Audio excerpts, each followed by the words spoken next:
What is going on, people? We are Tottenham TV. It's Forest 1, Tottenham 0. It's our match review. Another loss, another game where we've dropped points. And I was there in a foggy and freezing cold Nottingham yesterday. Did you see much? Not really, to be honest. And I was probably happy not to see much tomorrow as yesterday. Yeah, just another game where we let slip by the wayside. I thought... Let's take it back to when the lineups got announced, because I was quite excited when the lineups got announced yesterday. Bentancur back in the team, who hasn't played in a while. A Doggy back in the team. Brennan Johnson starting. And I thought there was going to be a bit of fresh exuberance yesterday. I thought we were going to look a bit more energetic. We definitely dominated the possession, but I think we looked anything but energetic, to be honest. Well, to be fair, I thought the brightest players were, apart from Bentancur, who I just thought had a bit of a shocker. I think the brightest players on the team were probably Doggy and Johnson in terms of the guys who looked the freshest. I think they were the brightest players on the team, and it's not I'm not so sure about that. Why? I thought Brennan was, but I thought Doggy started well. But then after the goal, I thought he was pretty much non-existent in the game. A Doggy. I thought he started. I actually said to the guy next to me, the Doggy started really sharp here, and he looked good for the opening 20-25 minutes. But then after that, I thought he put in a bit of a shocker. Really, I didn't agree with that. I mean, I didn't think he was particularly amazing, but I thought he was one of our brighter players. I thought he definitely looked fresher than a lot of the other players, in my opinion. I thought he was okay. I mean, obviously he let his man go for the goal, but again, it's not totally his fault. But look, obviously Alanka gets away from him and the goal goes in. But I didn't think he played particularly badly. I thought he was on the day. I thought he was one of our brighter players. What did he do though? Like after the first 25 minutes, I thought that he had no impact in the game whatsoever. He had no impact in the game. He did as much as anyone. I mean, what did he do? I can't remember every single action, but I thought he looked fresher than in the opening 20 minutes. Yeah. No, my point is he didn't look as leggy as some of the other players on our team. Like, I don't think he was particularly amazing. I didn't have too much of a problem with his performance, but I thought he looked fresher than. I didn't think he looked as tired as a lot of the other players did. I think clearly Decky just wasn't at the races yesterday for a lot of it. He had a couple of bright moments, but he looked very tired. Bentancur I know should be fresh. He's coming back after a ban, but he was just not at the races. I don't know if it was rustiness or what it was, but he was on and off the ball, just sloppy and poor, and couldn't catch up with Gibbs White for a lot of it, and was chasing shadows a lot of the time. Spence was okay, but then obviously he ended up getting frustrated with the game and ended up getting himself sent off, which was not great for him. Sarr was very sloppy on the ball, I thought, for a lot of it. And the front three, I mean, obviously I thought Brennan was the one who looked the brightest, albeit all our chances fell to him and he missed some crucial chances. Sonny was getting completely done by Ole Einar. I thought Ole Einar had him in his back pocket. And Solanke just couldn't get any spare change out of Milenkovic and Murillo in the game. It was very, very difficult for all of them. And look, it was a weird one because we started all right. We had a few really good openings. There was that one big opening, I thought, right at the beginning of the game where I think it was from a mistake. We had a 4-on-2 right at the start. And Son, I'm sorry, but he's just got to be making a better decision in that move. He just keeps his head down. He doesn't look up. Brennan is completely free on the right-hand side. He's also got Decky and Solanke in support with him. He decides to then cut inside and just take a tame shot, which is very easy for Sales to deal with. When Brennan was in on goal, plays him in, and it's a one-on-one, and he just didn't pick him out. He just kept his head down, didn't look up, and didn't look for his teammates, and that was a really frustrating moment. And you kind of got the feeling after that moment, like, Forest are not going to give you that many opportunities where you have a 4-on-2 like that during the game, and we didn't take advantage of it when we got it. And turns out that was probably the only time we had another chance like that. Yeah, it was. It was the only time pretty much in the whole game where we were able to get in behind them. That's the reality. And, Forest at this moment in time is a really hard place to go. So when you get the chances, you need to put them in the back of the net. And we weren't clinical enough yesterday. I thought the midfield was pretty much non-existent yesterday. When you're looking at the likes of Bentancur, Pape Sarr and Kulusevski, I thought all three of them were really poor. Particularly, I was really annoyed with Bentancur's performance because you're looking at a player who's just spent the last 7 games suspended in the Premier League. We finally get him back. Should have been the freshest player on that team yesterday, and he was one of the worst. Yeah, he was terrible. I wanted him off at half time. I thought he was having a shocker. Every pass that he made led astray. I thought he was being run rings around. I thought he couldn't even get close to foul a player, let alone make a tackle. There was a few times where he picked up the ball. And I know where a Bentancur, who's at his best, would have played a ball forward in between the lines, looking for a line-breaking pass or being confident to stride forward. And there were times where he was under no pressure and he's just playing the ball backwards, like to a centre back. I'm like, what are you doing? Like, I know you're better than this, Bentancur. And a lot of the times as well, the ball falls to him and he's trying these volleyed passes forward like aimlessly, and every time he played a pass pretty much it was astray. I don't know what his passing stats were in terms of his accuracy, but I wouldn't be surprised if they're very low. 85%.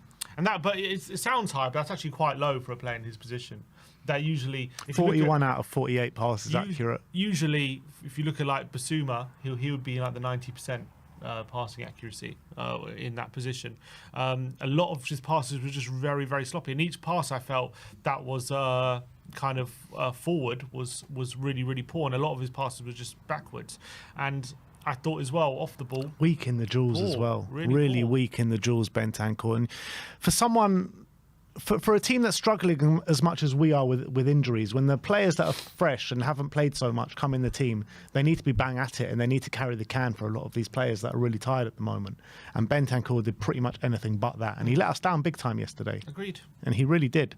I thought it was a shocking performance. Like you mentioned, I thought Kulusevski and Son as well were just not at it. I mean, Kulusevski, when Kulusevski's really aggressive, he's winning the duels up against his man.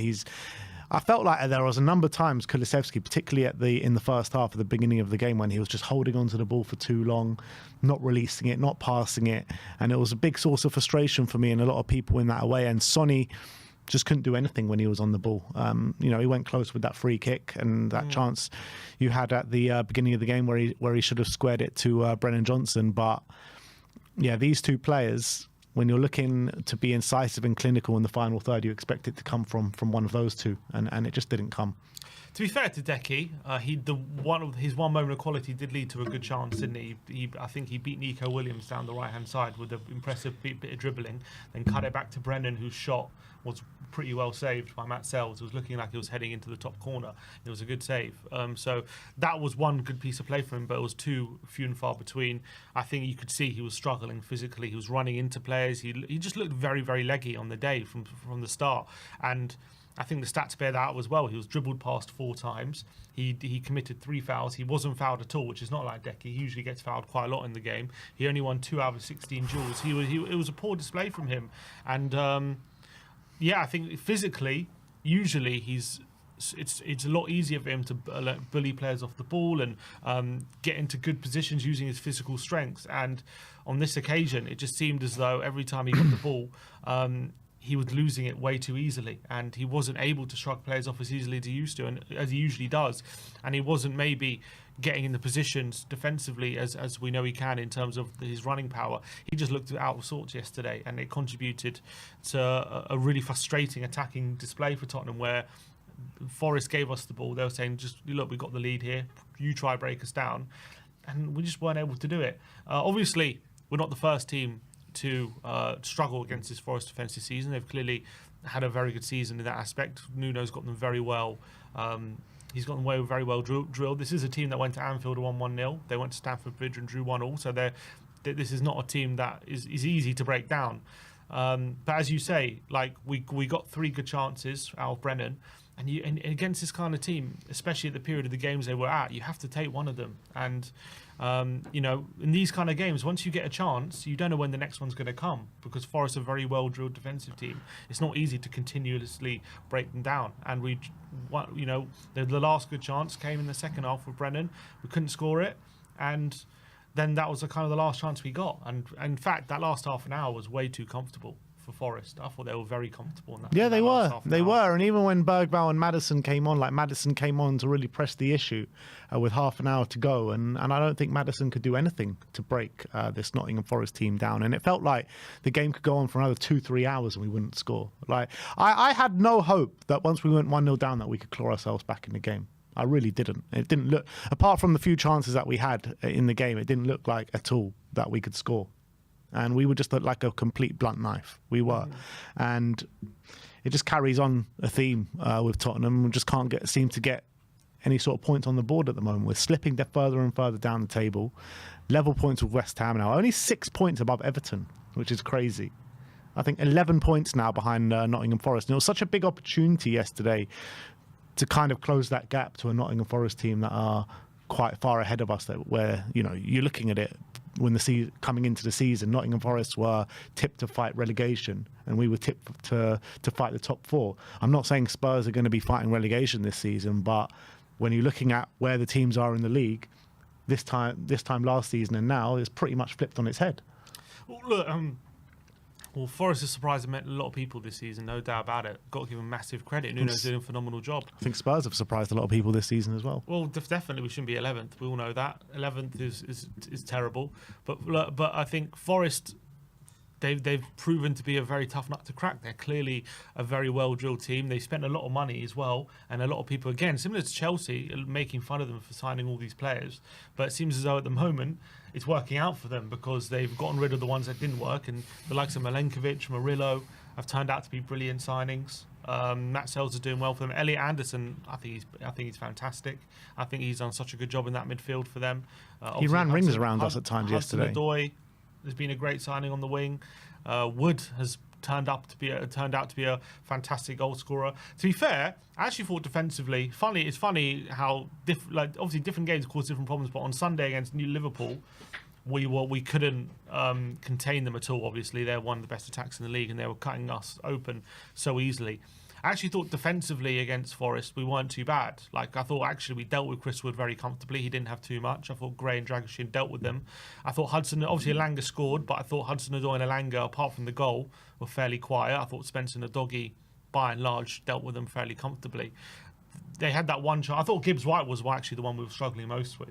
It was the midfield. He was the one we were struggling most with. Our midfield was getting completely bypassed so easily. So easily. I thought the three in midfield were really, really shocking yesterday. And yeah, Dragoshin and Gray were doing a lot to mop up where they were failing. That's the reality. And I thought Dragoshin was doing really well aggressively up against Chris Wood. Chris Wood pretty much, I barely saw him throughout the game. This guy got 10 Premier League goals this season. He's having a good season. But it was an embarrassing display. It really was. Apart from a few players that stood up for us defensively, I don't think anyone had a good game yesterday. And even Brennan, he was getting in the chances and looking the sharp as our attacker. I still think he was very poor on the day. It was like the best out of a bad bunch. That's the reality. Well, I can't point out a really good performance from anyone really. To be honest, maybe Forster because he made one save. But other than that, even him. He made one save. That's all he did. I guess the two centre backs, I thought they did all right. You got to give them a bit of credit because I thought not an easy game. But, Forest being so high on the table, and they do have some good attacking players, and you still got to deal with them. And I thought Gray and Dragoshin actually did quite well to deal with those players. But obviously, for the fullbacks, I thought defensively were okay. But I thought obviously going forward failed to provide too much. And then at the end of the day, this game wasn't about what we could do defensively because once Forest took the lead, they just gave us the ball, didn't they? And that was real. Apart from they had a little spell of 1 or 2 minutes in that second half where they put us under a bit of pressure, where Forest had to make a save. Apart from that, they didn't really have any ambition to attack us. They just allowed Spurs to, pass the ball around, try and break down Forest, and we just weren't able to do it. Yep.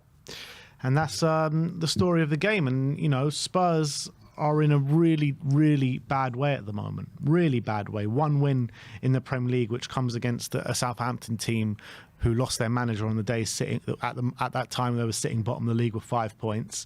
Our only win in how many games is that now? With Fulham, Bournemouth, Chelsea, Southampton, Liverpool, Forest, and Liverpool. So 7 games. 1 win in our last 7 games in the Premier League.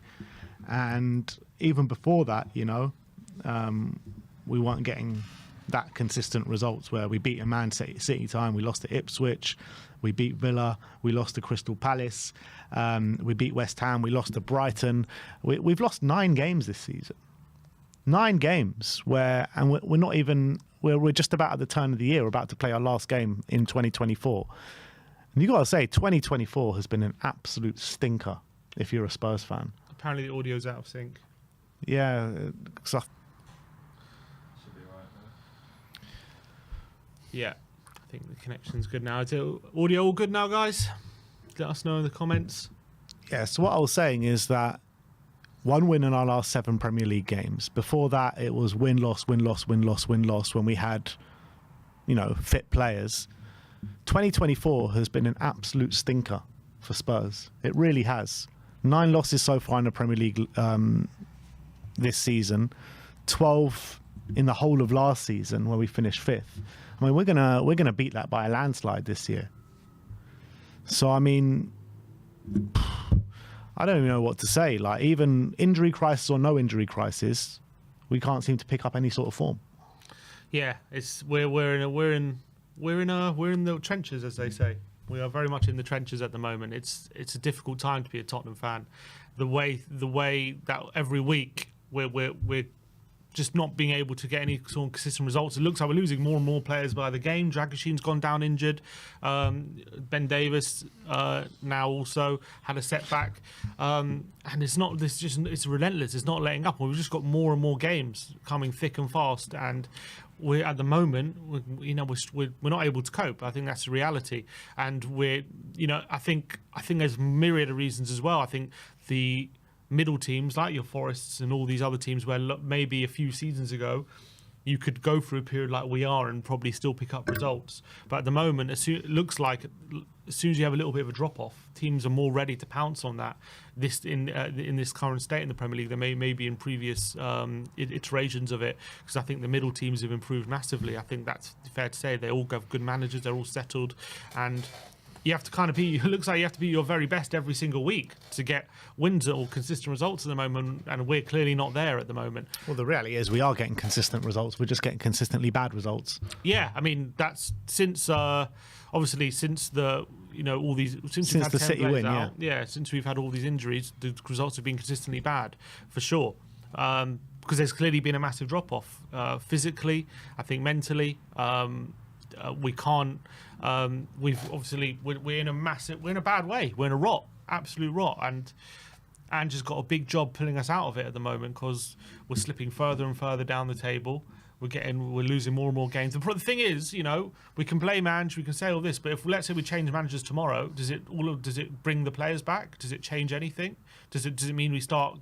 Does a new manager get results with this team with the under the circumstances? We don't know, but you could also say that there is a case we don't know. You're going into the unknown, so I can't tell you what's going to happen if a new manager comes in. But and you can bring a new manager in that is a bit more adaptable, that doesn't play kind of high octane aggressive football, and it doesn't take so much out the players that maybe it is right now. Right? Is that what we want? Is that what we want? I mean, I don't know what we want at the moment, but even without the injuries, we weren't getting consistently good results. So, yeah, I mean, that consistent good results comes when you're a very good team. That comes when you've hit that point where but it still wasn't good enough. It wasn't good enough when we had fit players. We were losing to the likes of Ipswich and Crystal Palace. Yeah, but it wasn't this bad. No, of course it wasn't this bad, but still wasn't great. I think overall performances were pretty good, by and large. I would say it was consistently good performances sprinkled in with some bad ones. Now it's consistently bad performances sprinkled in with some good ones, I guess. That's what I would say. I would agree with you right at the beginning of the season, but then those worrying performances were creeping in slowly but surely. They were. And at the beginning of the season, you had the Leicester game where you deserved to get more points, the Newcastle game where you deserved to get more points. But ever since that Brighton game, you've seen more worrying traits creep into this side. And I've been saying this to you since that moment. And you're not going to... I don't know what to say to you, because if you can't see it, then you've got these worrying traits creeping into this side, injuries or no injuries. Like, these poor performances have been creeping into this side. They have been. It's a reality. Yeah, you're not going to be good every game. My point is, when we had a fully fit squad and at the beginning of the season, look, as I said before, we were not the perfect team. We're not going to be title challengers. No one's expecting us to be title challengers. No, but let me finish. My point is, when we had a fully fit squad, right, I think just before the injury crisis, we won 9 out of 11 games, right? We were getting consistently pretty decent performances by and large. Yes, we had some bad games. We were 2-0 at Brighton and we lost. We lost to Palace. We lost to Ipswich as well. But by and large, most of the performances were actually pretty good. When are you saying this injury crisis started then? Probably after the Ipswich game. After the Ipswich game? Yeah. So before the Man City game? Yeah. So, I mean, we lost to Ipswich, we lost to Galatasaray, we lost to Crystal Palace, we lost to Brighton, all in the previous 9 games to that. Yeah, we were not in a great run of form at that point, right? You're saying we won 9 out of 11. That's 4 losses. Okay, maybe it was before, what game was it? Before the Brighton game, maybe it was a 9 out of 11. That's what I'm saying, and that's what I'm saying when the worrying traits started to creep in. That was after the Brighton game. That's what I keep telling you. Okay, so we hit a bad run of form, but then the injury crisis hit, right? So it's compounded that, obviously. But I don't. What's your point? My point is that injury crisis or no injury crisis, worrying traits have been starting to creep into this team, and it's not just this season. It's not just this season. It's last season as well. What are the worrying traits? The worrying traits is the poor performances against poor sides where we should be beating them. And if you don't pick up points in those games, then you're gonna keep dropping down the table because, like you say, you've got teams in the middle of the road, teams that are getting better and better. And if you don't beat the poorer sides in the league, like a Crystal Palace that hadn't won all season, like an Ipswich that haven't won all season, like being 2-0 up against Brighton at half-time, then you're going to hit that bad run of form when you're not at it completely and you get these injuries and you go on a run like we have. Like, these poor performances before the injury crisis were getting more regular as we were moving into the season, and this injury crisis has just made everything a lot worse. Yeah, but those poor performances were getting more regular. Okay, but I would still say even before the injury crisis, it was still more good than bad. That would be my argument. Yeah, they were maybe starting to be more regular, but it was still more. Before that injury crisis, there was still more good performances and bad performances. Now it's obviously flipped. We're on a terrible run of form. We've completely lost our way. We're dropping like a rock. There's no doubt about it. Would that have happened if we weren't in an injury crisis? Who knows? But obviously this is where we're at the moment. I would say it was 50-50. I don't think it was more good than bad. I don't think it was more bad than good. I think it was about 50-50. Okay, I mean, I have to do... I mean, from my memory, I think in terms of the performance level, from the season started until the Ipswich game, we probably just about had more good performances and bad performances, I would say. But look, we're in a rot. I mean, what can I say? We're struggling badly with injuries. I just think we need to stick with it. I don't see a new manager coming in and changing anything, unless we could probably bring in a pragmatic manager. Maybe we bring in a manager who would not. But why does it have to be like? I hear you say this all the time. Like, oh, well, maybe we should bring in a pragmatic. Maybe, yeah, we can bring in why does it have to be a pragmatic manager? Why does it have to be one or the other? Who should it why be can't why can't we have someone like that focuses both on defensive side of the game and the attacking side of the game? Why does it have to be a really pragmatic? Defensive side our problem yesterday? That's one game. You're talking about one game. The defensive. How's the defensive side been a problem this season? Well, we conceded 6 goals to Liverpool in the last game. So, yeah, it was definitely a problem in the last game. In that game, yeah. And we have conceded. We conceded 3 to Chelsea the game before. We conceded 3 to Manchester United. We have conceded. Yeah, and even games... When we have defenders... And even games where we're not conceding a lot, like... There's a good chance that we can concede more. Like in that Fulham game, we should have conceded a lot more than we did. Like there's a lot of games this season where we haven't actually conceded that many, but we could have conceded a lot more. Like the Bournemouth game as well. Look at the Bournemouth game. Okay, there's games where we should have scored more and we didn't. Like that happened. That's football. I think at the when we have our defence, like doesn't have to be first choice. When we have defenders at centre back, like good level defenders who are fit and they're available, and the keeper as well. Our defence has been okay. Our defence has not been a problem. But Romero hasn't even been good this season, and he's our first choice defender. Everyone was saying that he's been accountable for a lot of goals at that point that we did concede this season. The numbers speak for itself. Our defensive level has been okay, even when he's been in the team. Whether you think he's individually been good or not, as a unit, we've been okay. Like, it's not saying it's perfect, but we've been a lot better. So what you're saying, with the highest goal scorers, we were our highest goal scorers in the league before yesterday, where our defensive displays are completely fine. So, I mean, what's wrong with this team then? Or are we a great team then? Because our defensive numbers are great and our goal scoring numbers are great. So we must be an amazing team. When did I say that? Well, that's what you're saying. You're saying that our defensive numbers are great. That's what you just said, right? Before when we have a fully fit defence, they're okay. I didn't say great. They said they were fine. That's what I said. And we were the top goal scorers in the league up until yesterday. Yeah. So I mean, what you think we're going well this season? Because we haven't been going well this season for pretty much since the Brighton game, pretty much. Right. I know that. As I said, we're in an absolute rot at the moment. My point is that there's enough for me to tell me that I've seen that I think we can hit a good patch again once we get over these issues, once we get through this what was obviously a very, very challenging period for us. We're absolutely out on our feet at the moment. Once we get through this period, I think things can start to turn around. The question is when, how long do we give it? When can it turn? I don't know the answer to those questions, but I don't see a different manager. My point is, I don't see a different manager coming in and things turning around immediately. And the only point to change it would be for an immediate turnaround, would it not? Otherwise, what's the point, right? You're not going to immediate and long term, yeah. Okay, but so if we're the only reason, right? For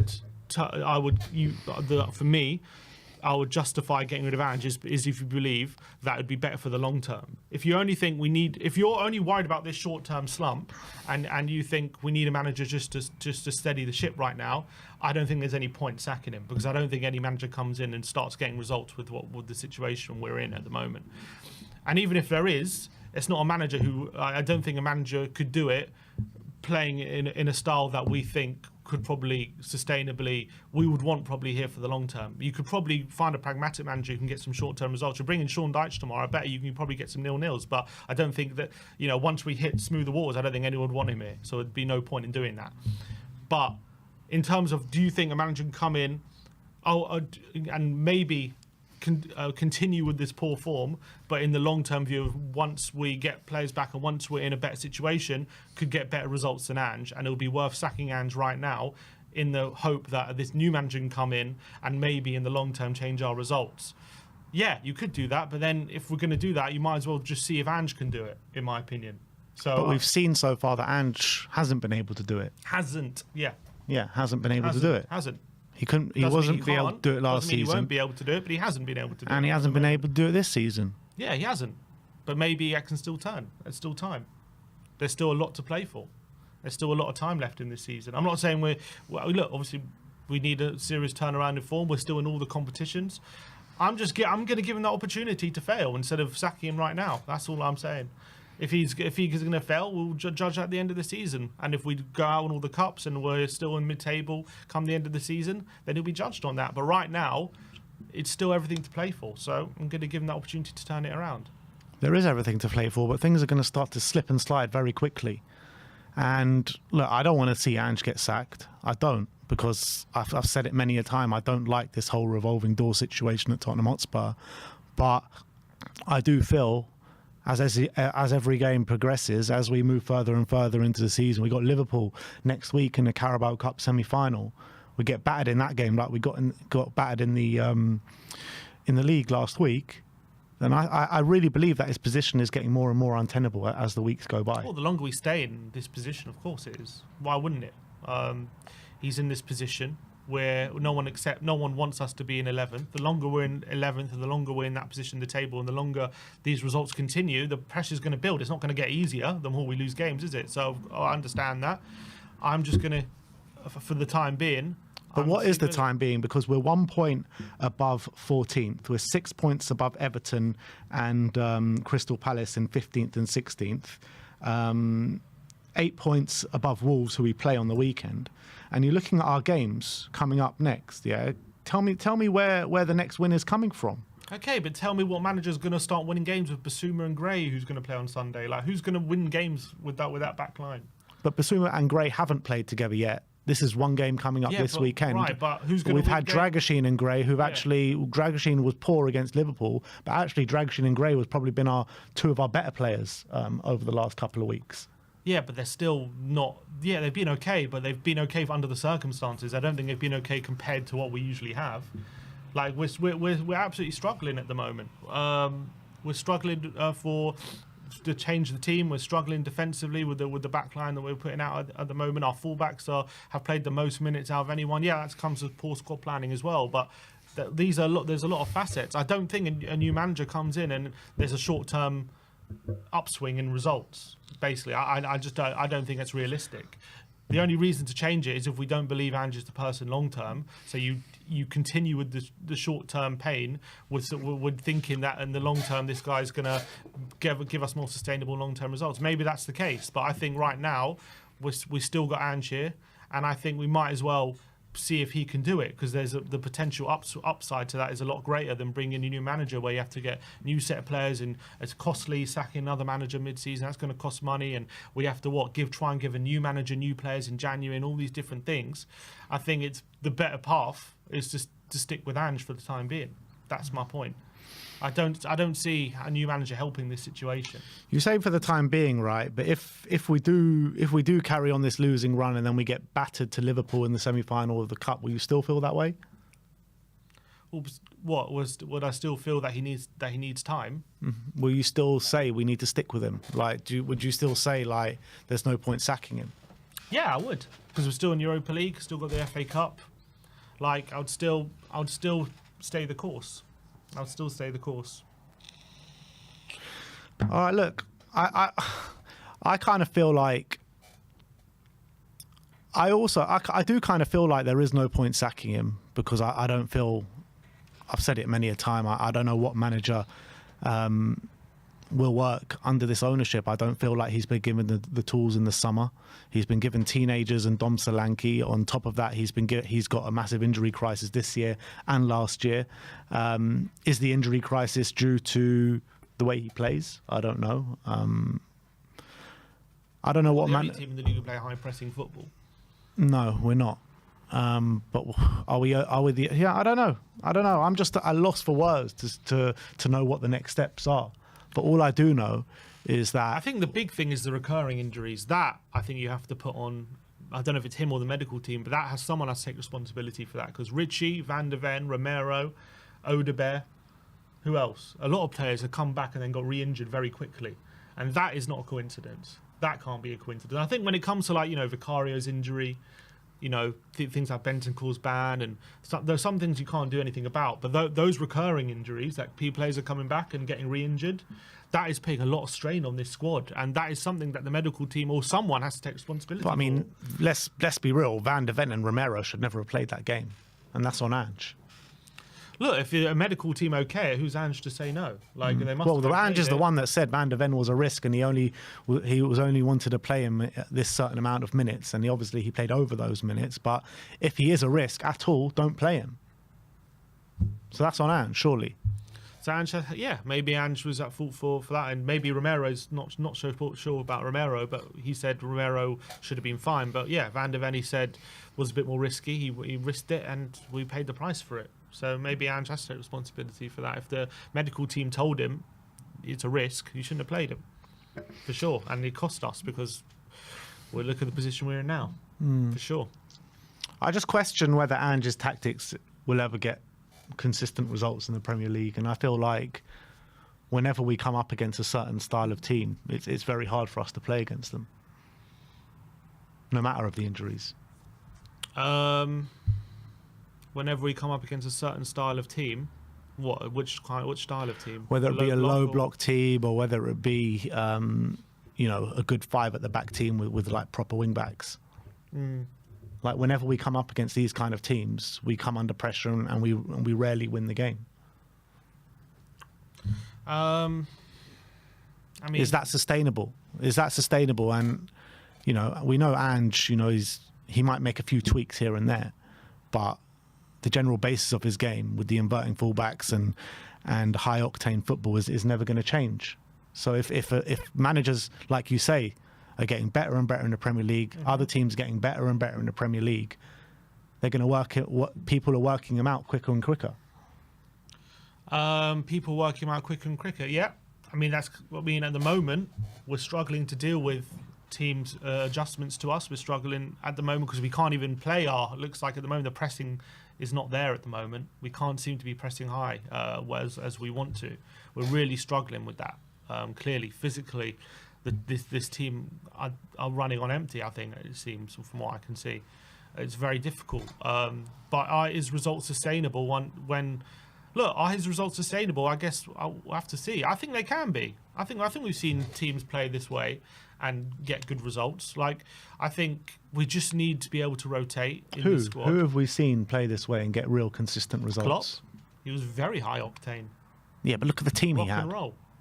Yeah, of course, but we need a better team. But at the start, he didn't have a great team, and he didn't get some consistent results. Right, but he was, in the top 4. He was challenging for good things. But are we ever going to get to a level of team at Liverpool? We're not there. Well, then that's not an Ange problem, though, is it?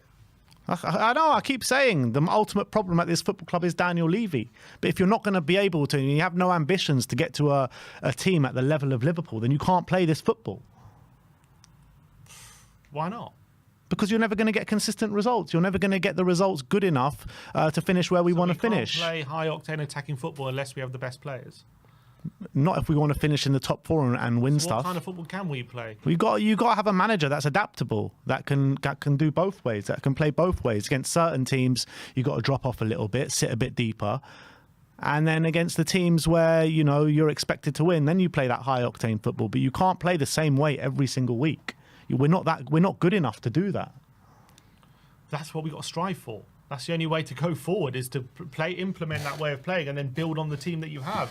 That's what we're trying to do. Yeah, it's a long-term thing, but I think that's the journey that we're on at the moment. Clearly, we're at the moment we're struggling, we're failing at the moment, but that's just at the moment. That's the long. Hopefully, that can start to turn around, but.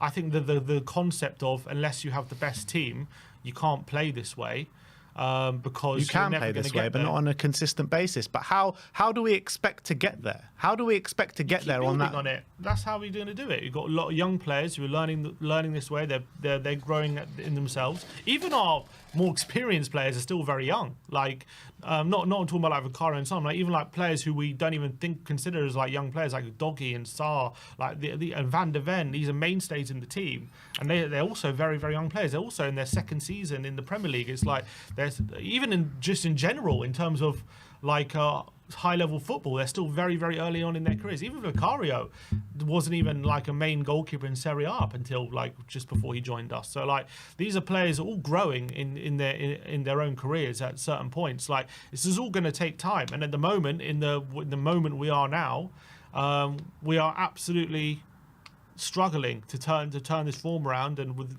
for a myriad of different reasons, that's where we are at the moment. But doesn't mean we should abandon everything. In my opinion, I think just keep the course, see if you can turn it around. Look, come the end of the season or whatever, if there's a certain point where it's clear that this is we have to go, this is not the direction we should be going in, then I think at that point, I think for me it's like the end of the season. Once if we failed in all the cups and we're nowhere in the league and the project there's nothing to believe in, then you go in a different direction. But right now, I think you just got to stick with it because that's the path we're on. All right, well, that is our match review for the 1-0 loss against Nottingham Forest. We're going to go for a few super chats. Is the overlay working yet? No, I don't think so. All right, we're just going to have to read them out. First one is Artist T saying, fun fact, Slot didn't reject us. Levy just refused to play the 15,000? 15 million, I think. 15 million release fee. There's a rumour. Yeah, those are the rumours. Yeah. Might be probably true. Big up to a lot of things about that deal, haven't we? Yeah, I mean, it was clear that Slot was our first choice. But some say he rejected us. Some say we didn't want to pay the fee. Don't know what the truth is. Yeah. Brian Daigle with a super chat. Big up, Brian. He says, we have been in the game-changing stadium for 5 years and already had 7 managers. This club doesn't care about football. Every single manager has been and will always be set up for failure on the pitch. And that's definitely been the case ever since moving into this stadium, that's for sure. Don't disagree with that. Michael Hellman, big up to Michael, says, a lot of current players aren't giving a full solid 90 minutes. Ange must feel that justifies his stubbornness. If we sack Ange, the hierarchy will have no incentive to bring in new players. have no incentive to bring in new players. I don't understand that. Why? The new manager's going to want his players. Yeah. So why they would have to bring in? I mean, they're going to have to anyway. But a lot of current players aren't giving a full solid 90 minutes. Is he saying they're not trying, or is he saying that they can't physically do it right now? Is he saying that they? Is he saying No, they're you phoning can it read in? it both ways, can't you? Yeah, I'm not sure. Is he accusing them of phoning it in, or is he saying? I'm not sure what he's saying. Moondog says Ange is part of the problem, not the solution. He's part of the problem, not the solution. Look, it's hard at the moment with the results we're getting. And look, if I don't deny he's probably contributing to the results a lot that we're getting right now. I don't think he's blameless 100%. But I still think that when things are going right, and hopefully going forward things can start to go right, we can start to get better results and things can turn around. But right now it's hard to see that happening because this run of form is just so brutal. And we're absolutely struggling. But I still believe that things can turn. I do believe that. Rich Frith with the super chat says Ange is certainly not faultless. However, the recruitment team and Levy have not sufficiently built the squad to a level able to challenge at this level. The players have said it and we can see it. And yeah, and I think that's the key thing holding us back, in my opinion. Yeah, I mean, Ange has admitted it now, hasn't he? That this team needs a bit more experience. Those are the kind of players we're going to look to sign over the next window or two. More experienced players in that sweet spot. So he said it himself. That But he also said like he was happy in the summer to go with Gray and not bring in more experience. So I mean, you know, he's got to be at fault there as well. Maybe going along with it, but look, there's only limited resources, and that's the decision he took. Who know? Look, is it the wrong decision in terms of where we are right now? You could argue. Is it going to be considered the wrong decision long term? Look, is it his decision to go with Gray and not be able to sign anyone else? It's his decision to allocate those resources towards Gray. He's given a number of resources, right? So he sees this guy who's a star, who he believes is going to be an unbelievable player, like who's unbelievable talent, Archie Gray, right? So his decision is. His decision is: do I go with somebody more experienced right now with the limited resources we got this summer, or do I go for Gray, who's going to be a brilliant player for the long-term future of this club? Now we don't know. Like clearly, or they're sitting in 11th, and you know the problems we're having in the short term, it's probably seen as the wrong decision. Does that mean it's the wrong decision for the club? Well, only time will tell on that one. Yeah, I love Archie Gray. I think Archie's doing such a big job for the team at the moment. I think he's probably one of our most consistent, probably the most consistent performer in the team at the moment. Yeah, at the moment, yeah, probably. So I love Archie Gray. I think he's going to be a top player for us. But it was clear to see that the club, once again, have not given the manager the tools to really go and do the job, to fight on all fronts. Like when you're looking at, even before the injury crisis, right, we couldn't handle Thursday, Sunday, even with squad rotation. Mm-hmm. We won't be able to handle it. So look, it's just clear to see the stage we're at. Injury crisis or no injury crisis, this squad ain't fit for purpose. Yeah, but my only point was about Gray. I don't blame Ange for choosing Gray in that situation, even though maybe it's clearly hurting his chances of keeping a job at the moment. Yeah, potentially.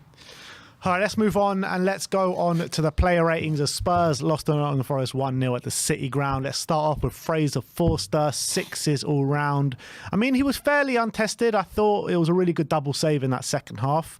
I can't remember who the players were that had the efforts. Yeah, Gibbs White and was it both? Was they both Gibbs White? I think one of them, there was a cross come in and he punched it away. Oh, yeah, that was it, yeah. And then he had the shot. So I thought he dealt with everything that came his way pretty well. The goal that we did concede, I thought he could have rushed out a bit quicker than he did. I thought Vicario might have rushed out a bit quicker than that and maybe would have snuffed it out. But, I thought he dealt with everything pretty well and he was quite strong from the crosses. Yeah, I agree. I think Vicario probably is a bit sharper and quicker off his line and maybe gets to smother Elanga a bit more than Forster was able to. Obviously, Forster made himself big, couldn't stop the shot. Good save from Gibbs White, albeit again, it probably came from Some not great goalkeeping from the cross, which he just palmed straight into Gibbs White. But again, no one was kind of picking Gibbs White up. He was just completely free on the edge of the box. But yeah, I think he did okay, but actually wasn't so tested. It wasn't a game where he was peppered at all, really. Spence up next, 5s all round for Jed. I thought he actually played pretty well for the most part. I thought he was aggressive going forward. He was involved quite heavily in the period where we were on top just before they scored their goal going forward. And I thought, he didn't get beaten too many times going the other way defensively. I thought he was having a pretty good game, but he gets marked down for the stupid red card that he gives away. Obviously, Nottingham Forest on their counter-attack, he takes down the man, which it was obviously going to be a booking. And I think the first booking was for kicking the ball away or something stupid like that. So really 2 stupid bookings for Jed, and he's going to be out for the next game, which is going to hurt us massively. So look, he's playing well at the moment, Jed Spence. There's no getting away from it, but just a stupid moment yesterday. Yeah, I probably saw the petulant side to him yesterday. Probably a bit of frustration with how the game was going. Obviously back at his old ground as well. Probably wanted things to go a lot better. I thought he started bright, but wasn't really able to do enough in the final third. I thought he got into some good positions, but then just didn't put the ball in. He kept cutting it back. He kept playing it back to whether it be Johnson or maybe Decky. And I just thought a lot of times he got to the byline and just whip it in, but he just kind of refused to do it. I think actually his performance was not as good when he went again to on the left-hand side. But I thought in general he was okay, but yeah, that obviously ended the game badly for him, and that will probably overshadow his performance. But yeah, that's kind of maybe the side to Jed, which has probably been keeping him out of the team. That those little things that we saw at the end of the game where he got himself sent off. But to be fair, in terms of the thing that did get him sent off, he was trying to stop an attack. It was just like a tactical foul, but you can't do that when you're on a yellow because you're asking for trouble, and that's what happened. Yeah. Dragoshin up next, 6s all round for Radu. Has responded to the Liverpool game in a positive manner yesterday, in my opinion. I thought he did really well aggressively up against Chris Wood, where Chris Wood, we pretty much didn't see him throughout the game. So I thought on a defensive capability, he done well. Just could do a bit better on the ball, to be honest. Yeah, I think dealt Chris Wood fairly comfortably. I thought aerially they were kind of keeping Wood very, very quiet. But as usual, on the ball, just not so great, and wasn't able to play the ball forward with any kind of quality, like into good position. There were a couple of good passes in there, but just few and far between. And he went in half injured, which is not great as well. Archie Gray up next, 6s all round for Archie. Like I said before, he's definitely one of our most consistent performers at the moment. 18-year-old central midfielder stepping in at centre-back so well. He's got such a old head on his young shoulders, 18 years of age, and just stepping in like that, completely out of position. You've got to give him so much credit, albeit I do think he was the one that kept Elanga on side. Yeah, I mean, we're facing the prospect of Gray being our senior centre-back now for the foreseeable, which is crazy to think about. But we've got to be thankful that he's stepped in as he's done, because I think another player in that position probably don't put in the level of performances he's been putting in. Not to say we're not struggling and he's as good as some of the other players we have in that position, of course, but I think he's been so mature. I think he's doing his best. I think to deal with Chris Wood like he has done, not be bullied. I thought he got a bit bullied against Liverpool, but he didn't on this occasion, and I think he stepped up quite well. And he's doing as well as he can, I think, and you just got to give him credit for that. Destiny Udogie up next. Sim gives him a 6. I gave him a 4. I felt he started the game really well, sharp, aggressive. He was getting up and down the pitch. Got caught in behind from Elanga for that goal in, 25 minutes in or 20 minutes in. And I just felt like he just vanished out the game after that. You didn't see those kind of marauding, bulldozing runs. You didn't see anything of an aggressive nature. And I was actually disappointed with Udogie yesterday because it was a really promising opening to the game. And then he kind of vanished out of it. I thought he was okay. I thought he was probably one of our brighter players in general. Had, as you said, probably a stronger start than maybe how he finished it. But I thought in general he was okay. I thought, yeah, obviously the goal comes down his side, but Elanga had very little apart from that. I think he dealt with him very comfortably. But obviously the big moment he had, he scored it. Comes again from a counter-attack, and it's easy to say he got caught out of position, but obviously Jed Spence loses it in the middle of the park, doesn't he? And then all of a sudden Udoggie's backtracking, and Elanga gets the better of him on that occasion. But I thought in general he did all right. I think on his return, I think it was a decent performance. Rodrigo Bentancur up next. Threes all round for Bentancur, and I was really disappointed and frustrated with his display yesterday. You leave the team because of stupid comments made. You're suspended for 7 games, and this is the way you respond. Should have been the freshest player on the team. Ange saying coming into the game, he's training well, he's so fresh, he's so fit, and he showed anything but that, to be honest. I thought he was poor off the ball, really poor on the ball, didn't protect the ball at all, and was a massive contributing factor into a non-existent midfield yesterday. Yeah, I thought he should have been taken off half time. He's had a shocker. I was not happy with him whatsoever. Really struggled throughout the game. Really struggled to get near Yates and Anderson, and most importantly, Gibbs-White. I thought Gibbs-White had the freedom on the centre of the park, and Bentancur should be patrolling that area, and he just didn't do it. On the ball, terrible. I've never seen him be so bad on the ball, I think. Like, he was just not at the races. Not every pass was... So many passes were sloppy and giving the ball away in stupid positions. And in positions where a few times we could have been on the attack, and he's just making poor decisions and sloppy passes. So very, very disappointed. And he obviously got taken off on the hour, but I thought he should have been taken off half time. He was having a shocker. Yeah.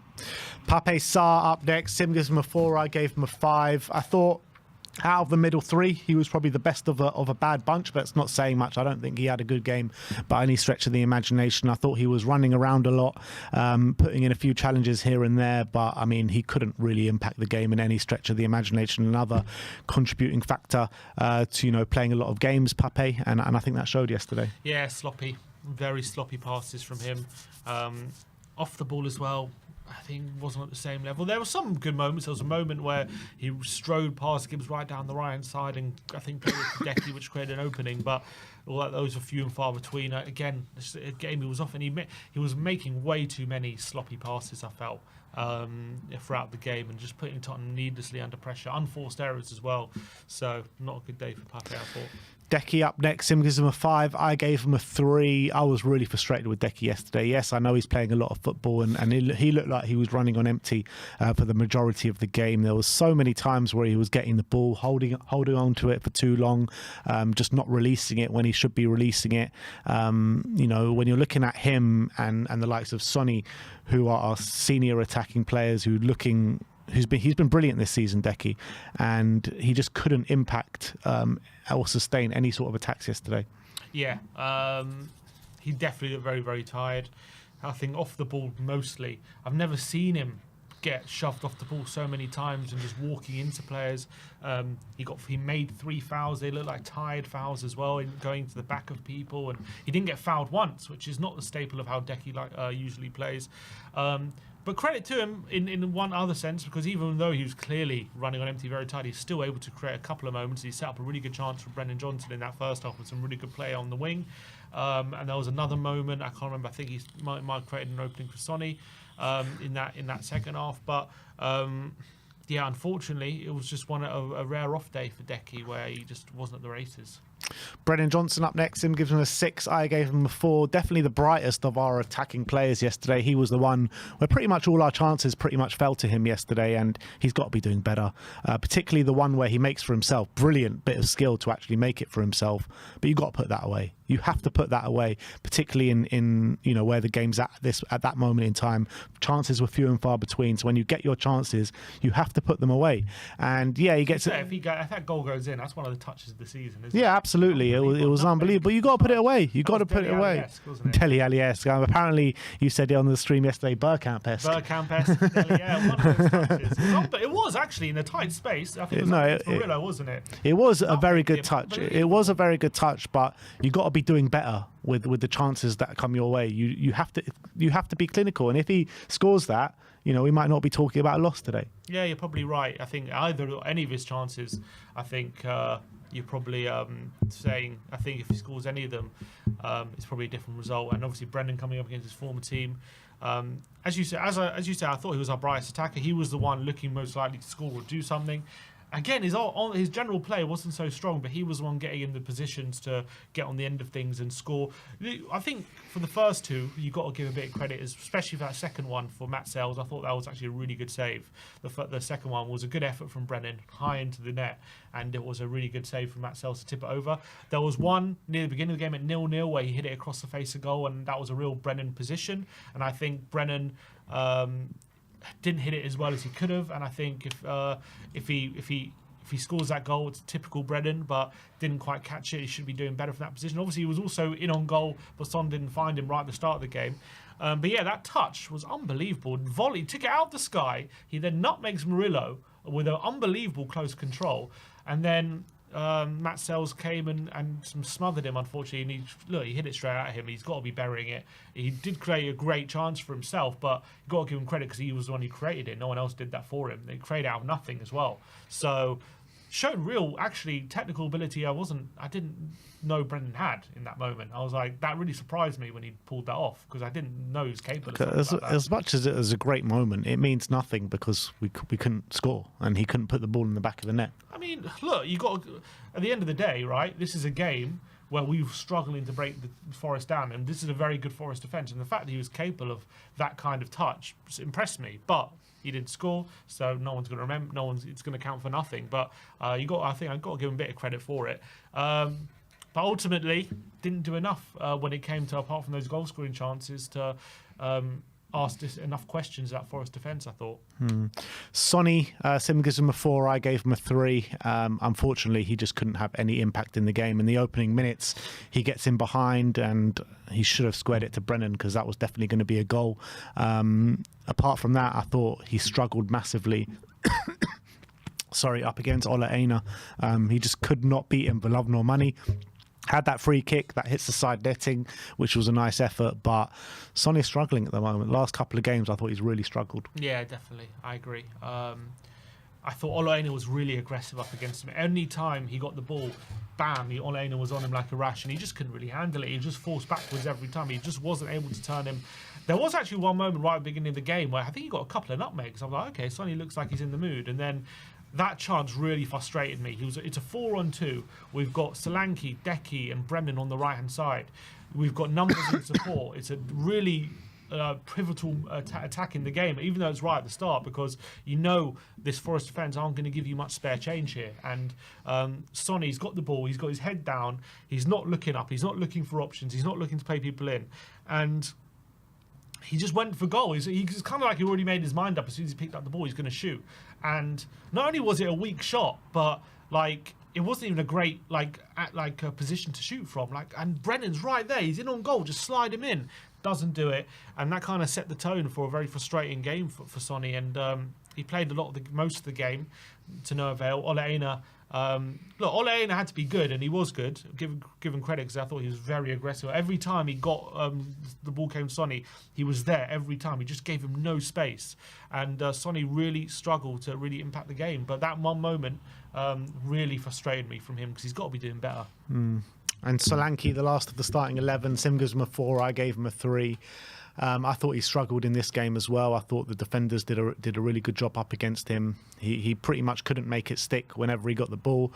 He was dropping deep to try and impact the play, but he just wasn't aggressive enough, which you don't really associate with Dom Solanke. I thought he was losing a lot of duels yesterday, and probably another player that's suffering from fatigue at the moment. Yeah. I mean, obviously, Richarlison's been out for so long, he's just not been able to change it too much, unless he wants to give Lancashire a go, which he seems a bit reluctant to do at the moment.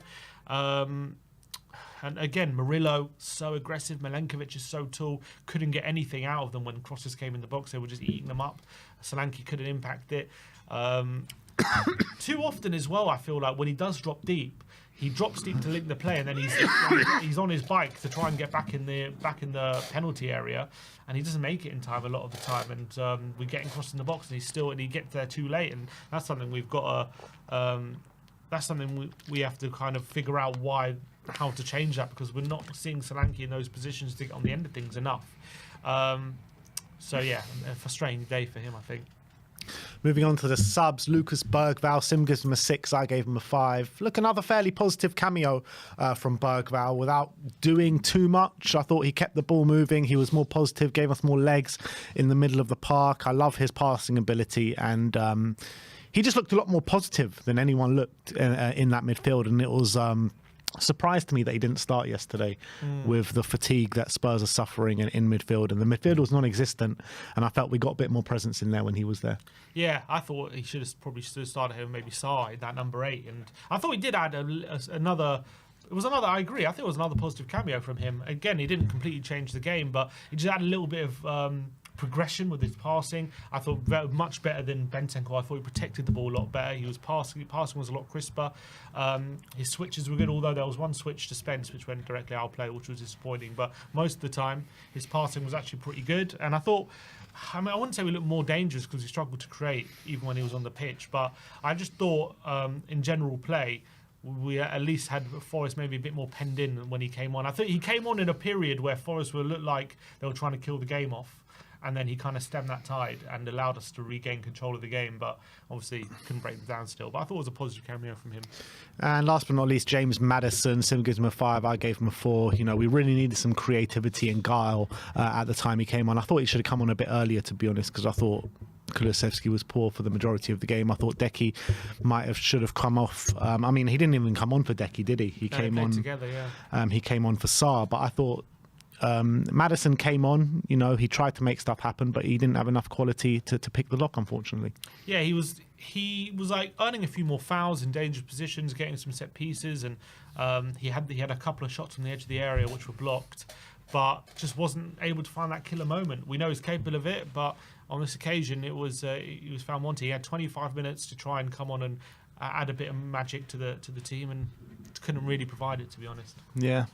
And last but not least, Mr. Ange Postecoglou, 4s all round, 1 win in the last 7 Premier League games for Tottenham Hotspur, and we are a club in crisis at the moment. In terms of the lineup, you know, as soon as the lineup was announced, I was actually happy because I saw players that were fresh in that team with Destiny, with Bentancur, with Brennan Johnson. So I thought Spurs were going to put in a much better performance than they did, but yeah, it didn't materialise like that. I felt you saw Spurs were struggling, and I thought I know changes happened on the 65th minute. I thought they could have come a bit earlier, but we seem to say that every game. And look, Maddison could have come on earlier. I thought Lancashire needs to be used a lot more than he is. I thought Bergvall, in hindsight, probably Bergvall should have started the game. I don't know what Lancashire needs to do to earn some more minutes in this team. You know, we're struggling to break them down. We're struggling for options up front. Solanke's clearly struggling at the moment. So you start him away at Galatasaray, and then we don't see him since. We haven't seen him since. And he scored that. Yeah. And he scored that day. And I know he got sent off, but you're starting him in a really hostile place like Galatasaray. So why not play him a bit more? Yeah, and I think when we're needing a goal, he's an attacker on the bench. You know, only physical attacker as well. Get him in. You swing crosses into him and Solanke and go for. I know we've gone 4-4-2 a lot of times and it hasn't worked, but I think, you know, try and give an opportunity. I think Bentancur probably should have been off at half time. He was having a terrible game and it didn't switch. I didn't have a massive problem with the lineup, and as well in terms of how we generally played, it was. I mean, I feel for him because we started the game quite well, and then Forest get a goal against a run of play, and all of a sudden, you know, they're in a position where it's exactly the position we don't want it to be in, and that goal. I guess he has to take some blame for that goal because it comes from Spence losing the ball in the middle of the park, and he wouldn't. I don't think Spence would be there if it wasn't Ange's instruction. So definitely that, you know, tactically Ange has to take responsibility for that. But I think the game probably if you could ask Nuno how that game would pan out, he'd probably say like that. That'll probably be the perfect way for it to pan out because that's probably his game plan going to perfection. But he tried different things to try and get back in the game. He put Maddison and Decky together for the last half an hour with Bergvall on the 6 as well. So really did go quite attacking and kind of went for it, but just wasn't able to do it. I mean, I don't think there's much more he could have done, like tactically, to try and get back in that game. Probably could have thrown in Lancashire. That would have been something else. But I mean, I felt for him a bit yesterday in terms of watching that game. I was thinking, how does he change it? But I couldn't see too many ways apart from that. So, look, if one of those Brennan chances goes in, it could maybe we're talking different. Would the players didn't maybe at crucial moments make the right decision or finish their chances when they had it. But we also didn't create enough chances to say, you know, it's only about chances, because I think Forest, you know, were way too comfortable in that last half an hour, way too comfortable. And that was also something to be concerned about. So I don't see him sitting there as glaring things that he could have done more, but it's clear that we didn't do enough. Yeah. All right. Well, that is the player ratings from the 1-0 loss against Nottingham Forest. We move on to the 5 takeaways and see what 5 things we learned from the 1-0 loss against Forest. And first one is goalless Spurs. Yeah, and this, obviously, we didn't score yesterday. No surprise. That's only the 4th occasion this season we failed to score after not scoring against Palace, Arsenal and Bournemouth. Those are the only 4 occasions we haven't scored. It's also the 5th time this season that Spurs have recorded an expected goals of under 1. Again, I think it was against Bournemouth, Arsenal, Palace, and I think it was Ipswich as well. We recorded an XG of below 1. Let me just get that right. Palace, Arsenal, and Fulham, Bournemouth, and Forest. So, look, we were stifled yesterday. And, Forest are a very good defensive team. As I've said, we're not the first team to struggle against their back line, but the numbers are there. We very much struggled to create yesterday. Yeah, and it was a big frustration. I mean, I was standing there in the away end. I was like row 1 yesterday, and not for 1 second did I believe that Spurs could get back in the game after we went behind. I did think they scored against the run of play, Forest, but after that, I didn't have any sort of hope that we just looked like a blunt tool, a real blunt tool, without the tools or really the quality to break down that Nottingham Forest side, and that's the reality. But we move on to number 2, and that is Johnson's crucial misses. Yeah, and I think his misses yesterday really came at crucial times and in crucial moments of the game. And if he scores just one of them, I think we probably could be talking about a different game and maybe a different result. Unfortunately, those he had 3 of our 4 shots on target yesterday, Brennan. He accounted for 0.5 of Tottenham's 0.9 XG. So pretty much accounts for all our expected goals yesterday, Brennan. And I think those misses prove costly, especially against a team like Forest, where chances do come at a premium. You have to really fight tooth and nail just to create with the way they defend. And when they come to you, you've just got to take them. You can't afford to be missing chances, and he missed 3 of them. And I think it proved very costly yesterday. It definitely did. And Johnson, he's our top goal scorer this year in all competitions. In all comps, yeah. He scored 10 goals this season. He knows where the back of the net is, and some really nice finishes in there as well. He's got more quality than that, and particularly a player who hasn't started over the last couple of games. So tiredness can't be an attributing factor for Brennan Johnson. So he's got to be doing a lot better than they did yesterday. And yeah, he was our brightest attacker, but that just means he was the best of a pretty bad bunch yesterday.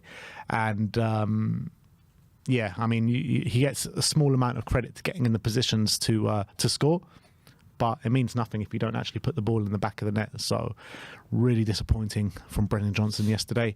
Number 3 is centre-backs aerial dominance. Yeah, and just to highlight one positive when it comes to the performance yesterday, and that is Gray and Dragoshin really kind of improving their aerial ability in this game, because that was one thing that actually got them really unstuck against Liverpool. Szoboszlai was really dominant in the air, and that caused us a lot of problems, and he pretty much won all his aerial duels. And coming up against Chris Wood, you would have thought this is another going to be a time where they're going to struggle in the air, and maybe Chris Wood is going to create a lot of problems. But actually, they dominated Chris Wood in the air aerially, and that was a big improvement. Dragoshin won 3 of his 4 aerial duels, Gray 2 of his 3 as well, with Wood only winning 2 of his 7 aerial duels. So fair play to Dragoshin and Gray. One element of the game where they actually nullified Chris Wood pretty effectively, and that's a small positive in the game. Yeah, that's what I said in my post-match reaction yesterday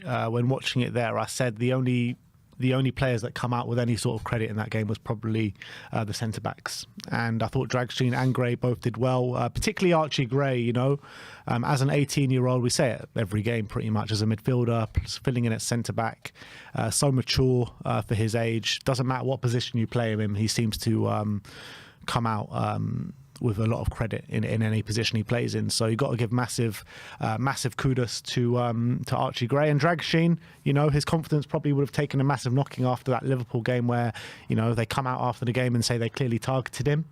And they targeted him to a lot of avail. Well, this game, he stood up to the challenge, but now he's injured.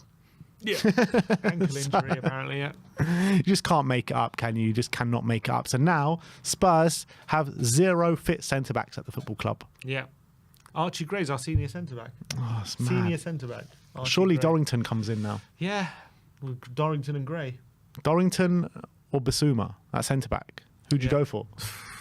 I go for Dorrington. Yeah, probably. You might as well because he's a centre back.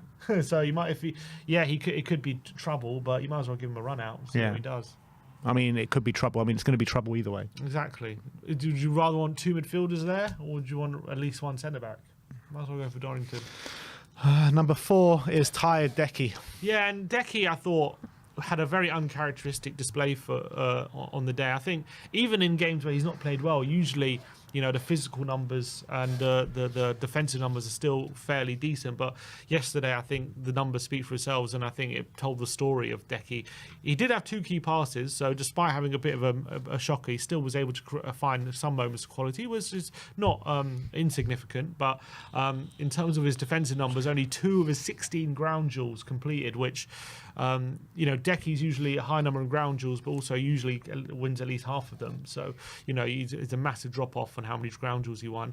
He only completed 2 of his 6 dribbles, so was caught on the ball a number of times. He got dribbled past 4 times, which is definitely an indication of someone who was out on his feet. He made 3 fouls, didn't make any tackles, and only 1 interception. Completed 0 out of 5 crosses as well. And also there was that one moment in the second half he cut inside and looked like he was going to crack a shot, and it was just a weak effort, and it came and just rolled wide. P rolled wide, and he was just completely out on his feet yesterday. And I think putting him back in the centre as well, having that kind of tired performance when you're back in midfield as well, compounded what was a really poor midfield display from Tottenham yesterday. Yeah, I guarantee you if we were playing City yesterday, he wouldn't have been tired. He would have found that extra energy. Now I'm joking, but I feel like Decky is just running on empty at the moment. It was only a few weeks ago he was saying that he doesn't get tired, but now we're seeing the fatigue really creep up on him. And yeah, I just felt like he was, like I said before, holding on to the ball for too long, not making a real impact in the game. And it's unfortunate because it's hard to criticise Decky too much because of how good he's actually been this season. Been our player of the season by a landslide. But yesterday, he should have come off earlier than he did, in my opinion. Yeah. He didn't come off at all, did he? Or did he? Oh, no, he didn't even come off at all. Well, he should have come off. He should have come off, probably. Yeah, he just didn't look right. Didn't look right at all. And 5th and final takeaway is Forest pull clear. Yeah, I think yesterday was a real crucial game when it came to how our league season looks, because sometimes you just have these games during a season where it's like very pivotal, like things can swing very wildly over one game. I remember I look back at that Leicester season when we played them at home, and that game, I point to that game a lot as like how your season can really swing. 'Cause I think it was a difference between us going 8 points behind. Was that Leicester. Huth in the last minute, that one? Yeah, like, because if we would have won that game, I think we go, level or above Leicester, and if we lost, we go like 8 points or 7 points behind, and we ended up, battering them and then losing, and we ended up going 8 points behind, and the whole second half of the season we ended up chasing them, and everyone knows what happened instead of being above them at that point. And I think yesterday was a similar case. If we would have won, it's 5 points, and all of a sudden 5 points with half a season, you're thinking that's not insurmountable. But now it's 11 points. 11 points is very significant. And the two moments that you bring up is against 2 Midlands club where, at the beginning of the season, everyone firmly expected us to be well ahead of these clubs. Leicester had just come up to the Premier League a year before. They fought relegation the year before, I think, and they go and win the league.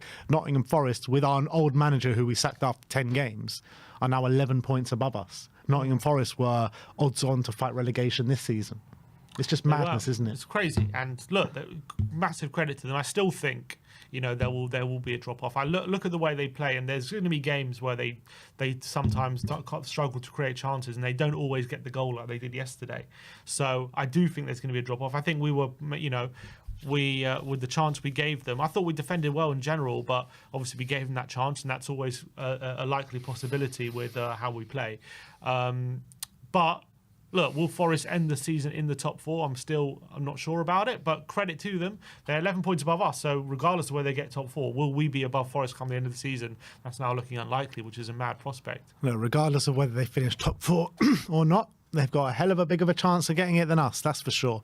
And to be here midway through the season, near the turn of the year, and for Nottingham Forest to have a bigger chance to get top 4 than us, I think is a disgrace. It really is a disgrace.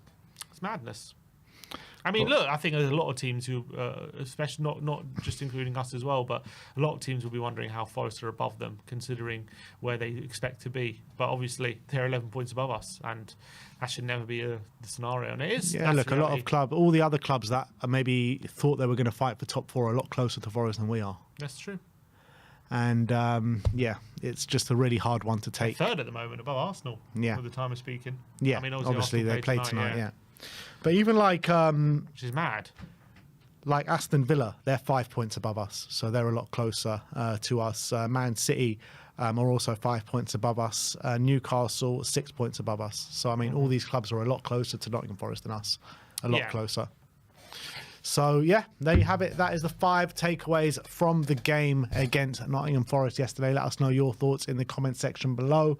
Let's go and see how the internet did react to the game yesterday. And we're going to start off with, can you just refresh it?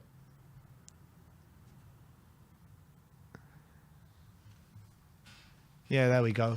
Ladies and gentlemen, Luka Vuskovic got on the score sheet again over the weekend against Club Bruges. I mean, what a goal. It's Club Bruges as well. Unbelievable. Yeah, this guy is a phenomenon. A scissor kick or a bicycle kick. He is a phenomenon. This guy, exactly. If you're all fed up of the doom and gloom of Tottenham Hotspur, just go and watch Westerlo. You can watch Alfie Devine and Luka Vuskovic absolutely ball out. Did he score as well? Devine. Did he score? Yeah. I didn't know. I think they finished 3-3. I think he also scored. If I think. And you know what? Yeah, as well, Jamie Donnelly is absolutely balling it out for Leyton Orient as well. Apparently, he nearly scored this absolute worldie. He took a shot from about 30 yards out and cannoned off the bar. I saw the manager talk about him. What did he say? He was saying he's really, in the last few weeks, he's really become really matured and he's become an unbelievable player, and he thinks he has no doubt. He said that he's going to be in the first team for Tottenham when he gets back, and he said,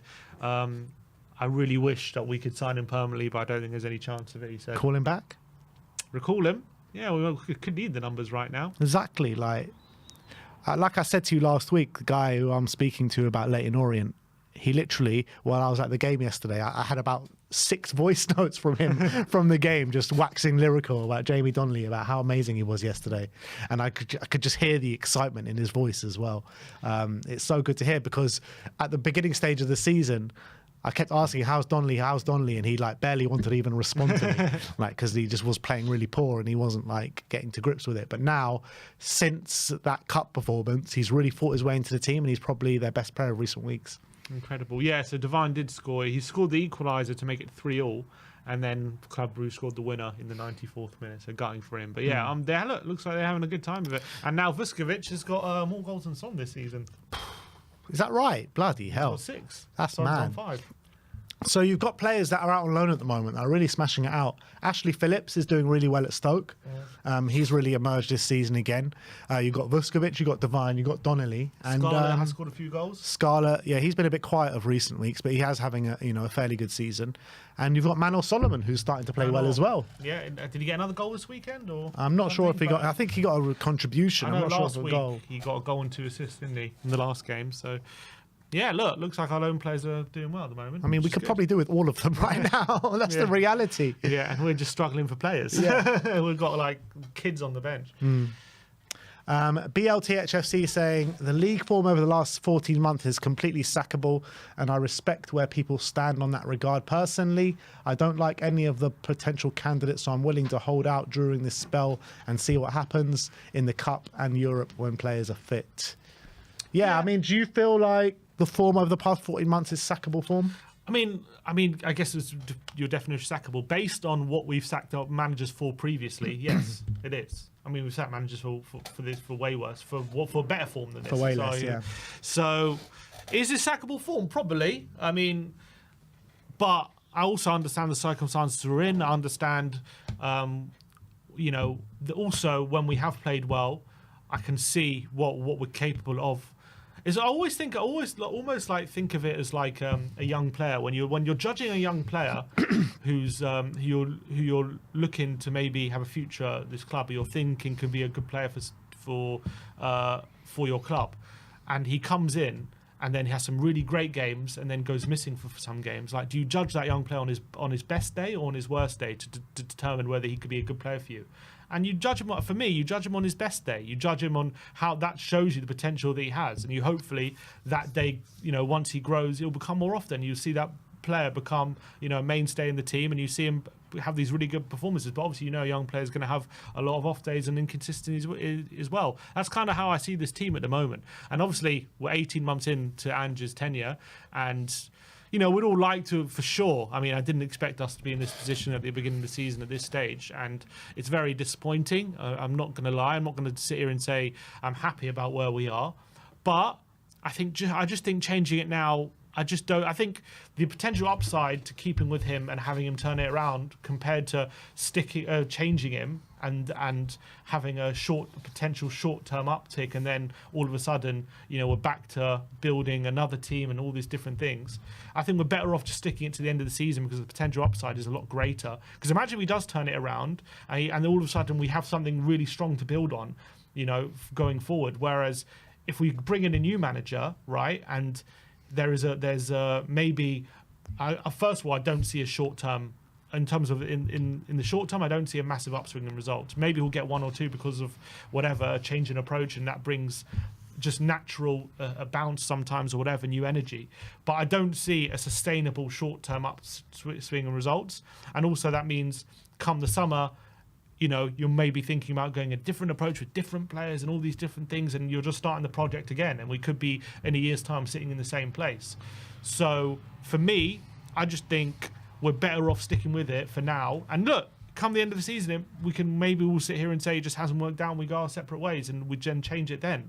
But I think there's the potential upside for him turning it around is much greater than the upside of a new manager turning it around, if you know what I mean.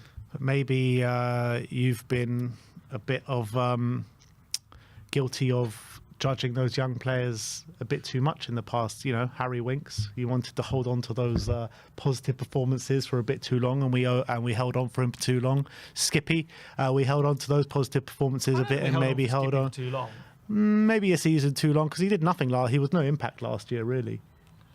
Yeah, but he has to have that year to know that he's not good enough. You know what I mean? Yeah, potentially. Or maybe it's even likened to Dean Marney, comes in the first game, has an initial shoot, and then it's just bad form pretty much from there. So that was one game. Yeah, and one game, 10 games. That's all we've seen. I don't think it's all we've seen. It is on a consistent, for getting general form. Pretty much is. In terms of a consistent run of games, yeah, but we've seen what we're capable of. I just think the goal should be to try and see if we can do that as consistently as we can, and try and get to that level. And if it turns out it's completely impossible, then that's it. Then I can accept that. But I think right now, I think we're better off trying to still sticking with that way rather than just throwing it away and going in a different direction, because then all of a sudden a whole more myriad of problems come, in my opinion. So look, it might be the wrong approach, but I think I'm looking at risk versus reward, and I think the risk versus reward just tips it into Ange's favour in my opinion right now. Yeah, I mean, it just seems like we're on a hiding to nothing both ways, to be honest. Potentially, but in that case, you're even more probably in favour of sticking with Ange, if that's your view, because if you're just going to turn it around, you've got no faith in Levy or whoever to pick a manager or to give him the tools. Then Ange just started this, so you might as well give him the opportunity to try and finish it. I mean, look, I don't have too much faith that Ange can turn it around, and I don't have too much faith that that Levy will ever give the tools to anyone to turn it around. So. Yeah, I don't know. I don't have faith either way. End the club, basically. Yeah. End the club. The club's already ended, if you didn't know. It's ended. Yeah, it's ended. I think we're playing on Sunday, aren't we? Yeah, we're going to be Yeah, we're playing. Well, the Squid Game guys are playing. Squid Game. Oh yeah. Get a selfie. Bleacher Report Football says Tottenham this season, you never know what you're going to get. I mean, at the moment, you kind of do know what you're going to get. That's the problem. True. At the moment, we're going to get a team that just can't run and just can losing games. That's the reality. But still, you never know with Spurs. You never know.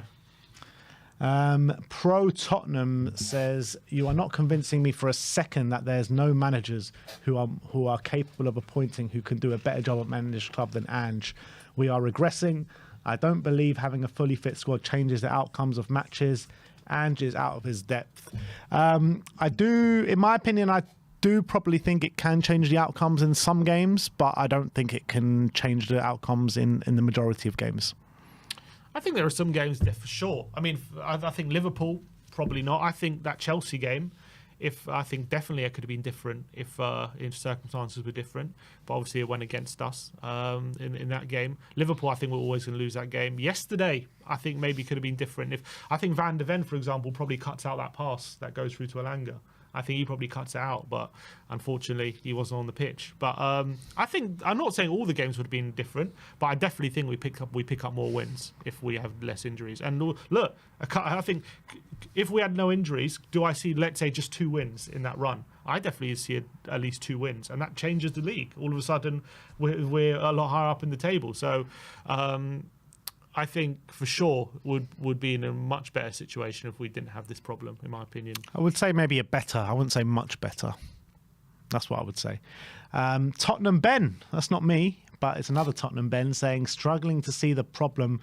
Everyone's so reactionary. We are still top. Yeah, look at that. Top league. Incredible. And it's actually a mad title race. Sonny says Son did walk to the away fans and clap them. The only players who came closer than Son were the ones who gave away their shirts. This is in response to saying, my head is so hot, captain too scared to walk all the way over to the away fans, just like the majority of the squad. Well done to the players who did.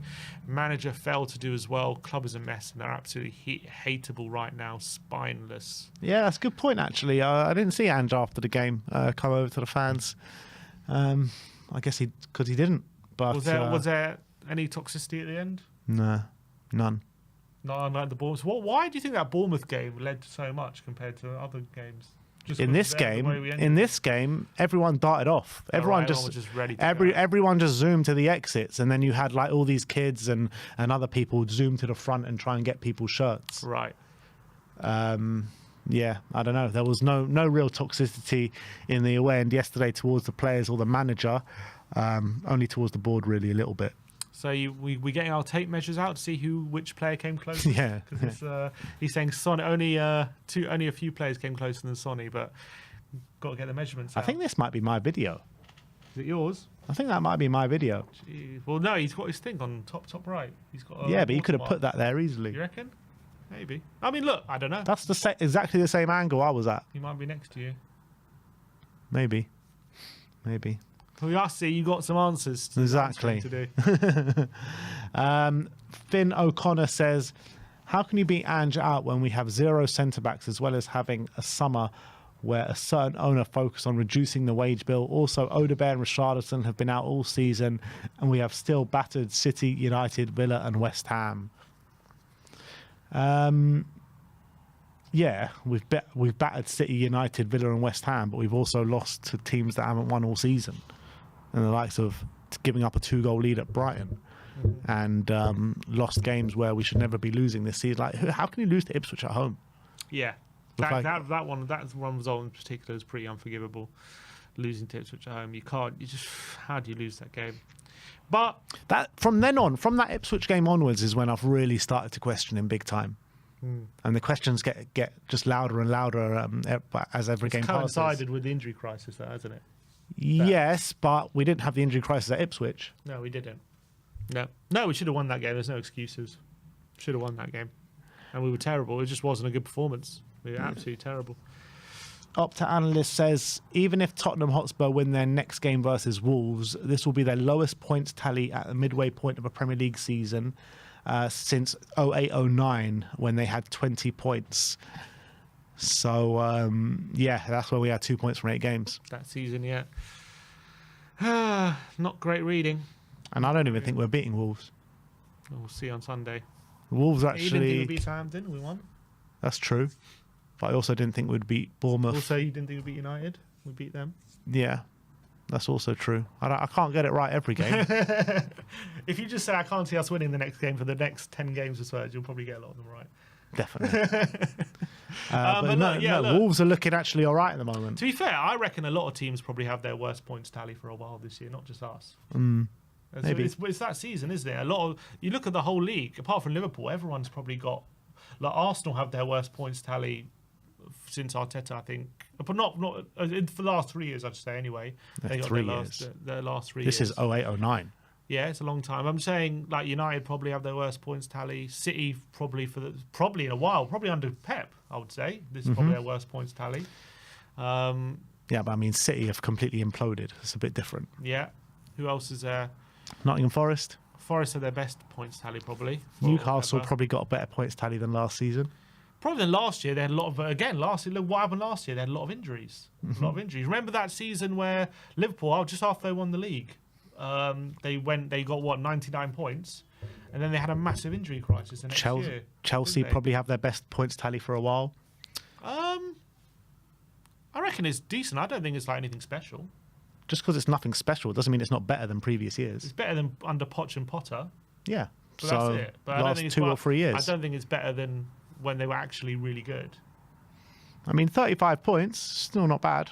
It's not bad, but I'm saying it's like it's not a points tally of like one of their elite teams. I don't think. No, because they're not an elite team. Yeah. But Fulham probably better than most years, you know. So I think a lot of teams actually have better points tallies this year than they had last year.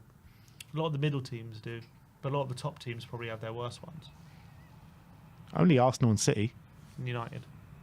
Well, call United a top team. six. The big six. I'd say. Spurs Express says, after today's defeat, Spurs are currently closer to the relegation zone than they are to the top 4.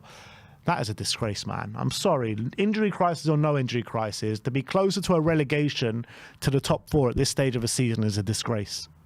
It's an absolute disgrace. Yeah, I mean, no argument there. It is a disgrace. We should never be at any stage of the season close. I don't understand what manager could ever survive that at Tottenham to be closer to a relegation battle than the top 4 challenge. Like, this is so un-Daniel Levy not to sack a manager at this point. Yeah, and I think that's what, and I agree, because we have to think differently to how we've been doing things. We've been doing things where we always hit this point and we sack the manager. Maybe we actually, for once, allow him to push through this storm and see what happens at the other side of it. Give him the end of the season instead of sacking him mid-season. Well, you say you always hit this point. Like, have we hit this point under a Jose or a Conte or a Nuno? Yeah, we have. We've hit a thing where it looks like it's untenable, for sure. But I mean, closer to relegation than top 4. Were we ever at that point under those 3 managers? No, probably not. That's what I'm saying. I mean, this is like beyond the point. I mean, under Poch, I think we probably were at that point. I can't remember, but it was like 12 games in, but it was only 12 games. This is halfway through a season, man. This is halfway through a season, yeah. No context Tottenham, just with a picture of David Moyes in a Spurs shirt. Just scroll past this, man. I don't even want anything to do with this post. Firefighter. Coys Jordan says, apparently we can't sack a manager who serves up this for the last 25 league games because we have sacked managers previously. This fan base is in such a state it really is. So this is the last 25 games. 15th, bro. 15th. Yeah, 14 losses and 9 wins. Yeah, I mean, there's reasons for it, but yeah, it's not good. What reasons? I mean, what reasons? We've just been through all of them. That's in the last like 5 or 6 games. Yeah.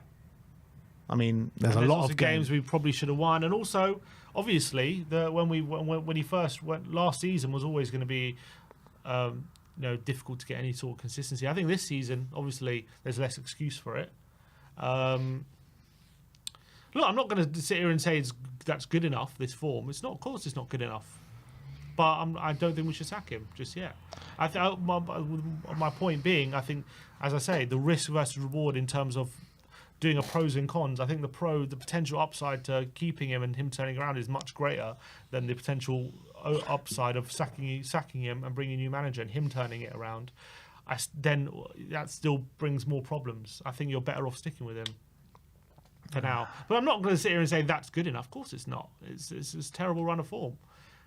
Well, it's not. Yeah, look, 25 games is a significant time. Look, and if those 9 wins weren't as convincing as they've been, I'll probably say sack him. But I can see what we're capable of when we're our best, and I'm just hopeful we can get that more consistently. But I don't know how you keep this hope. You got to. Otherwise, what's the point of watching? Maybe it's just the 3 years I have on your following this football club. Maybe it's just that.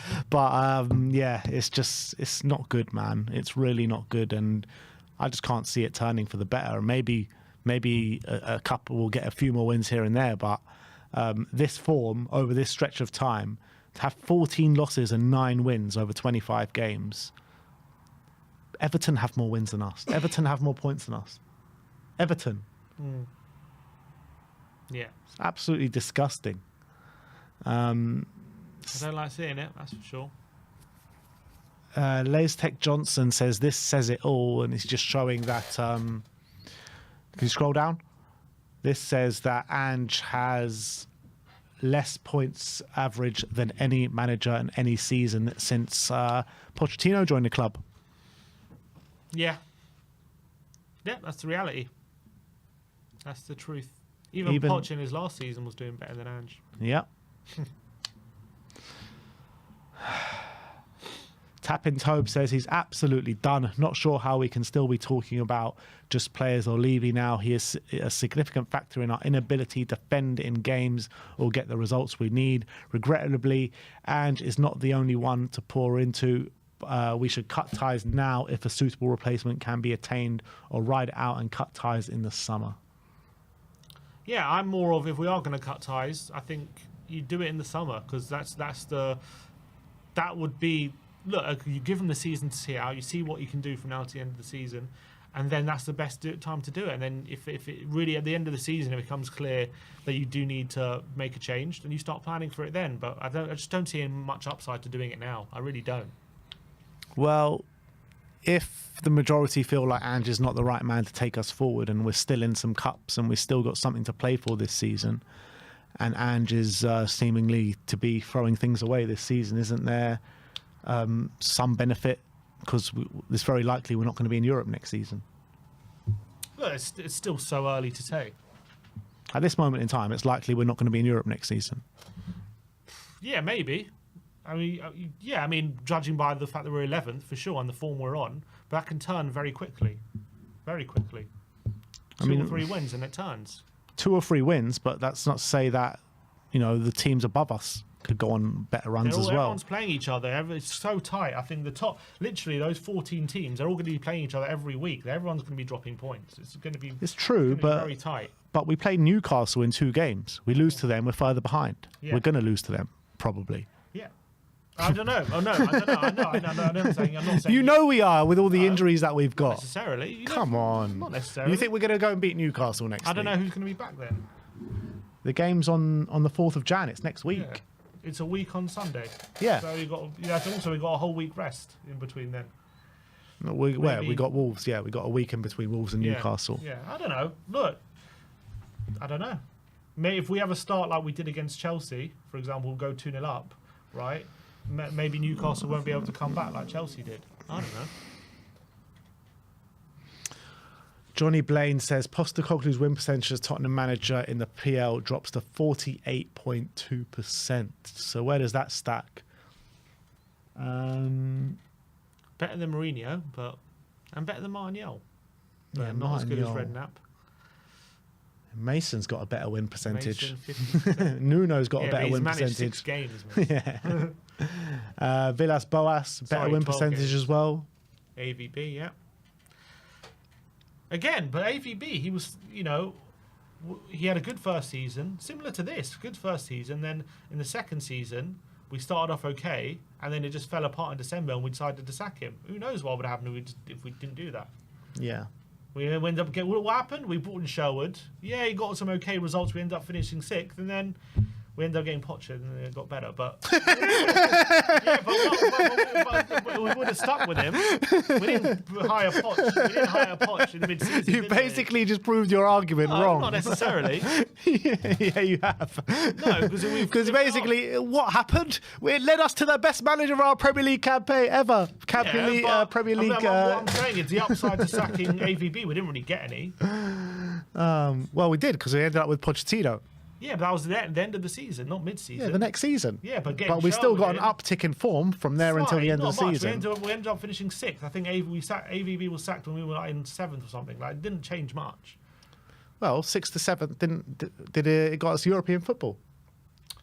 It got us European football. Yes, we got Europe. That's it. Yeah. We might have got on to AVB. I don't know what would have happened if we was. Yeah, you don't know. But if AVB would have stuck in the job and got European football, we probably would have stayed in the job. We would never have had Pochettino. I don't know. Who knows? I don't know. James Moore says a lot of people say Postecoglou has been dealt a bad hand with injuries and depth, but he has to adapt and hasn't shown much signs of doing so. There may be bigger problems at Spurs than the manager, but that doesn't mean he isn't a problem too. 5 points off 9th now. Yeah, it's mad. 5 points off 9th, man. How? I just don't know. Like the excuse. I've never seen a manager like have so much excuses, like, and have so much support for being this bad.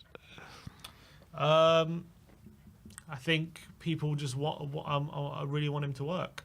I know, and I think because of the football we can play, and that's why they want it to work, because we've seen we can play really good football. I think under Mourinho and Conte, I think people are ready to. People didn't want it to work. People were like, I don't even want it when we're good. I don't even want to see it. So that's the difference, I guess. Spurs Express saying Tottenham fans have a new banner to show their dissatisfaction with Daniel Levy. Dissatisfaction for Daniel Levy and that's Ryan. Of course, it's Ryan. Is it? Yeah. Ryan tweeting it or Ryan? No, Ryan's there on the bottom left. There he is.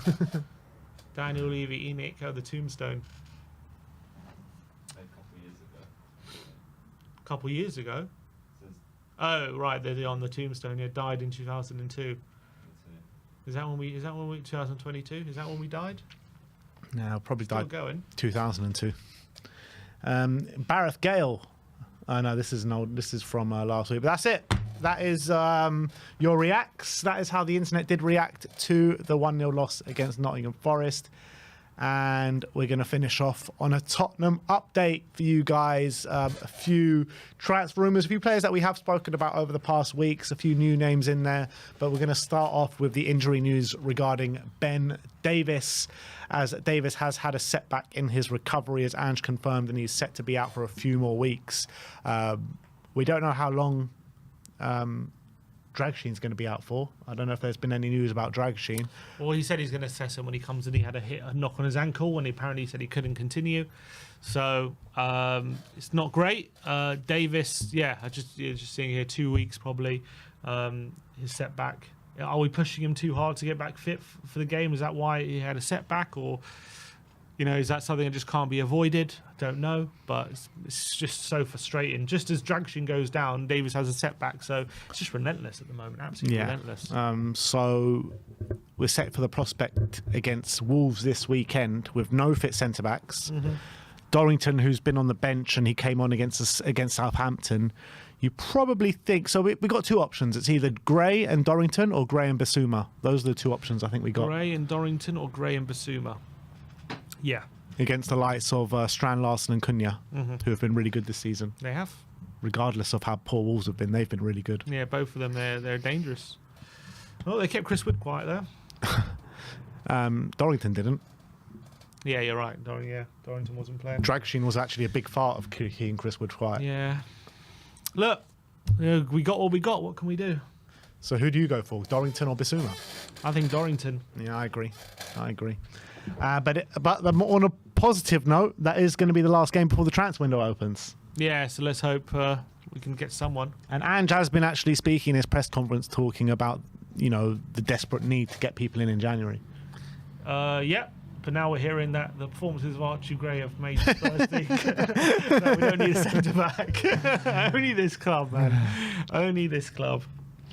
Next up, Dan Kilpatrick says that lone centre-back Abdul Kadir Kuzanov is thought to be a target for Tottenham and Newcastle. I mean, we have brought that to you before over the past week or so, but not from a journalist as reliable as Dan Kilpatrick. So that could be positive news. Yeah, I think we clearly need reinforcements. But look, he's a young player. He's 20. Apparently, he's still quite raw as well, as much as he's got unbelievable pace. I think signing him would obviously alleviate some of the pressure on the back line, but I don't think signing him is gonna mean he's it turns things around that drastically, unless we get someone a bit more experienced who can steady the ship. But I think for the long term it will be good for sure. Short term we should improve a bit, but I don't see him coming in like just being this kind of like this massive game changer.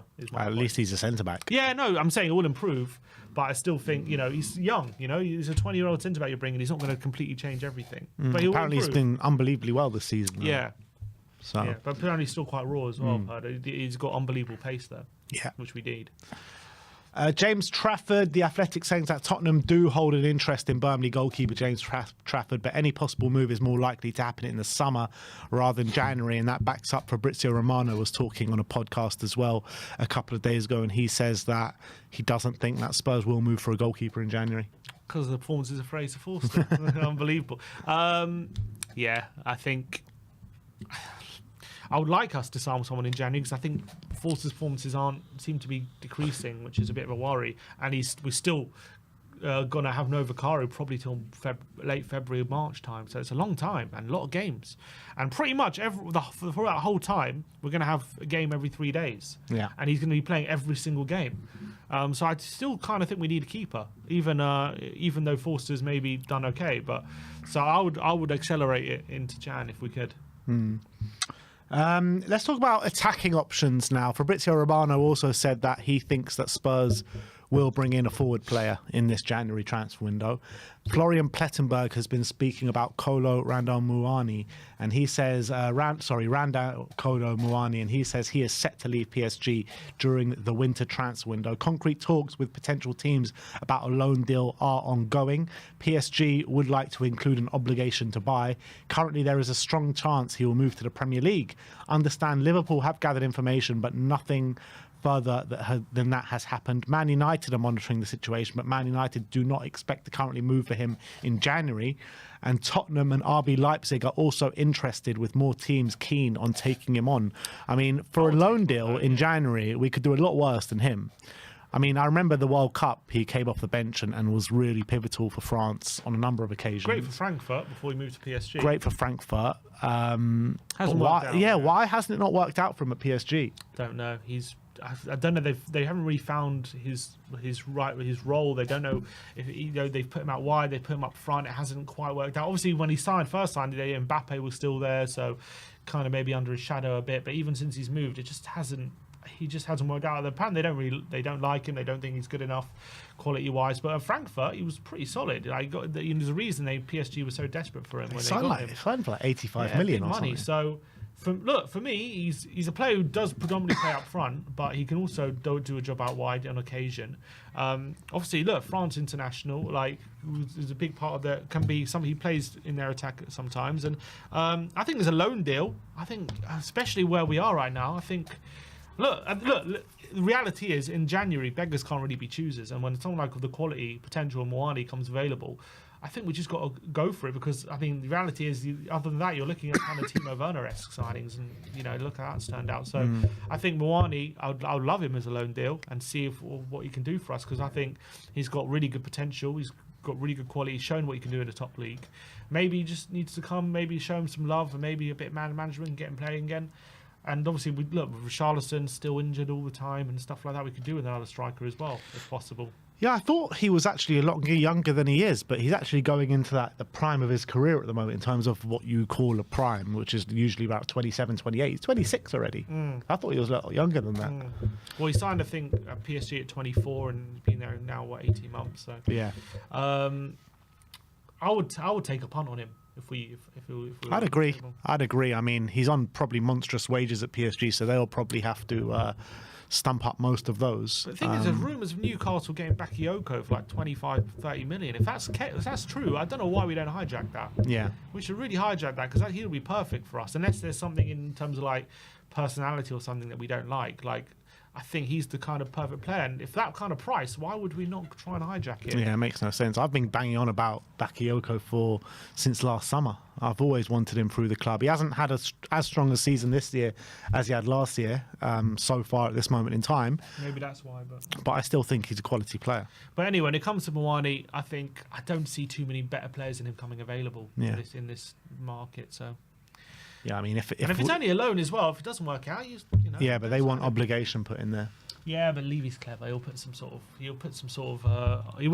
Levy will not agree an obligation to buy. Tell you that for free. He will not do that. And they're desperate to get rid of him. PSG. Yeah, so I think they would agree to a option, not an obligation. I think they'll. But and as well, is he going to go to Liverpool? I mean, they got so many attackers. I don't know if they'll do it. Don't see the need for them to do it. Yeah. United, they probably need him, but they're saying Florian's saying United don't want to do anything in January. Exactly. So if that's true, then yeah. I mean, there's rumours of Arsenal as well, but with Saka injured, maybe they go for him. But I don't know if with Jesus starting to score again, maybe they'll think again. Yeah, we'll see if Jesus carries on scoring. Next player we're going to talk about is Vitor Roque.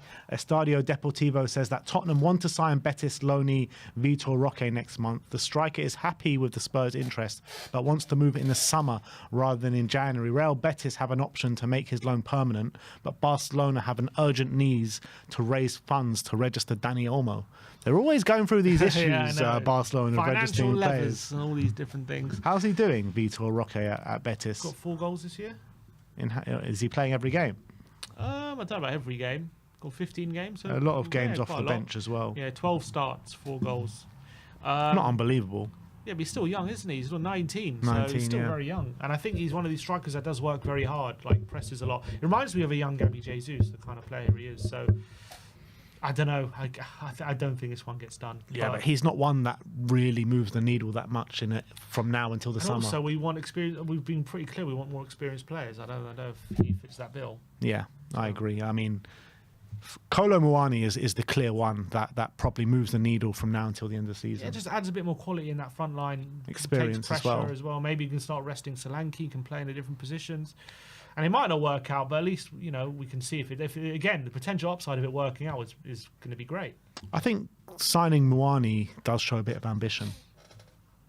I don't know about ambition. I just think it helps relieve the pressure at the moment. Maybe as a reason it's he's not worked out for at the moment, and maybe we'll see when he comes why that is. But if he comes, but I think just a loan deal, and if he works out, we can have a great signing there.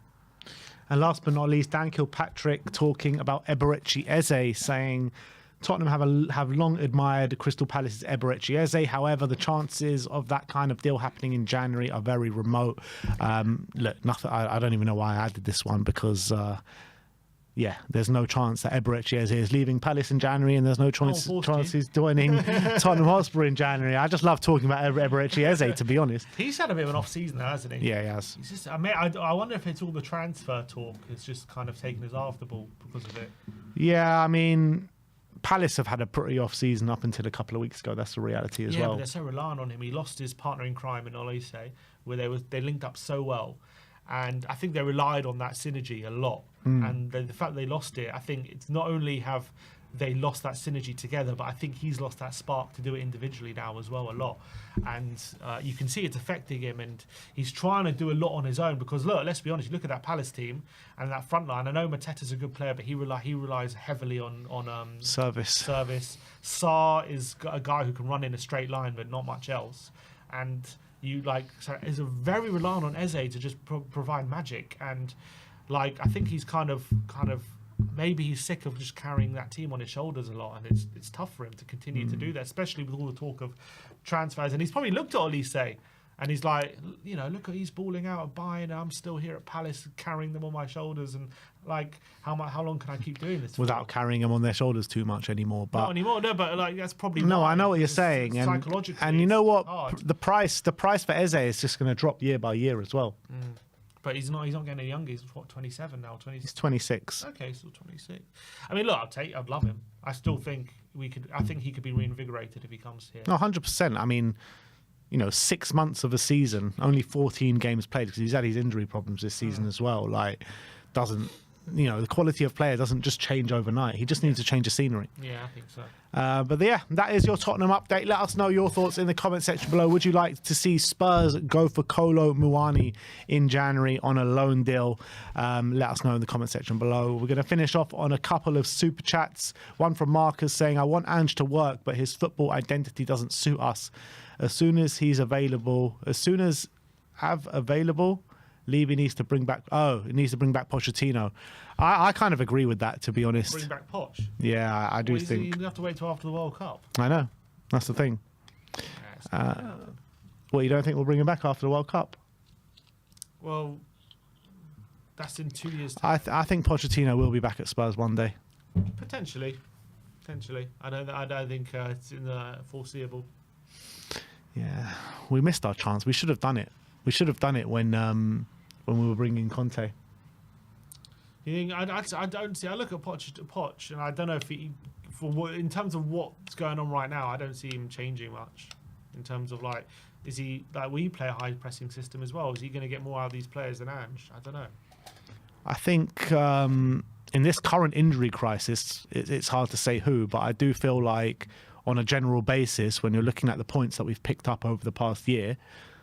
Yeah, I do think a lot of managers could have done better. Yeah, I agree with that. Postecoglou's done. I don't disagree with that. I'm saying, but right now, but not everything is about right now. You've got to look at the whole job that Ange has done on a bigger picture, not just about right now. No, but we are judging him on right now because of the form we're on. But it's not just right now; it's the bigger picture as well. Yeah, but because you're adding into that, we're adding in right now. Huh? We're adding in right now. Yeah, but you're talking about sacking on the basis of the form that we're on right now. That's why. But it's not just the form right now is what I'm talking about. I'm talking about the bigger picture. And this form right now is just heightening it. Yeah, but I'm saying, I think we just got to let him ride out this crisis. If Pochettino was available right now, right here, right now, I'll take it back 100%. I would. And Jory says, hope and entertainment are nice, but not a strategy. Hope and entertainment are nice, but not a strategy. That isn't a strategy, just hope and entertainment. That's Ange's strategy. I don't think it's hope. Are you not entertained, Sim? Are you not entertained? Sometimes. When's the last time you've been entertained? United. Southampton, I guess. Southampton. Yeah. Well, anyway, I think that does bring an end to the stream today. I want to thank you all for joining us for these nice 2 hours. And we'll see you again tomorrow. We'll be in the studio to preview the game against Wolves. Thank you, everyone, for joining us today. Like, subscribe, and comment. And as always, come on, you Spurs.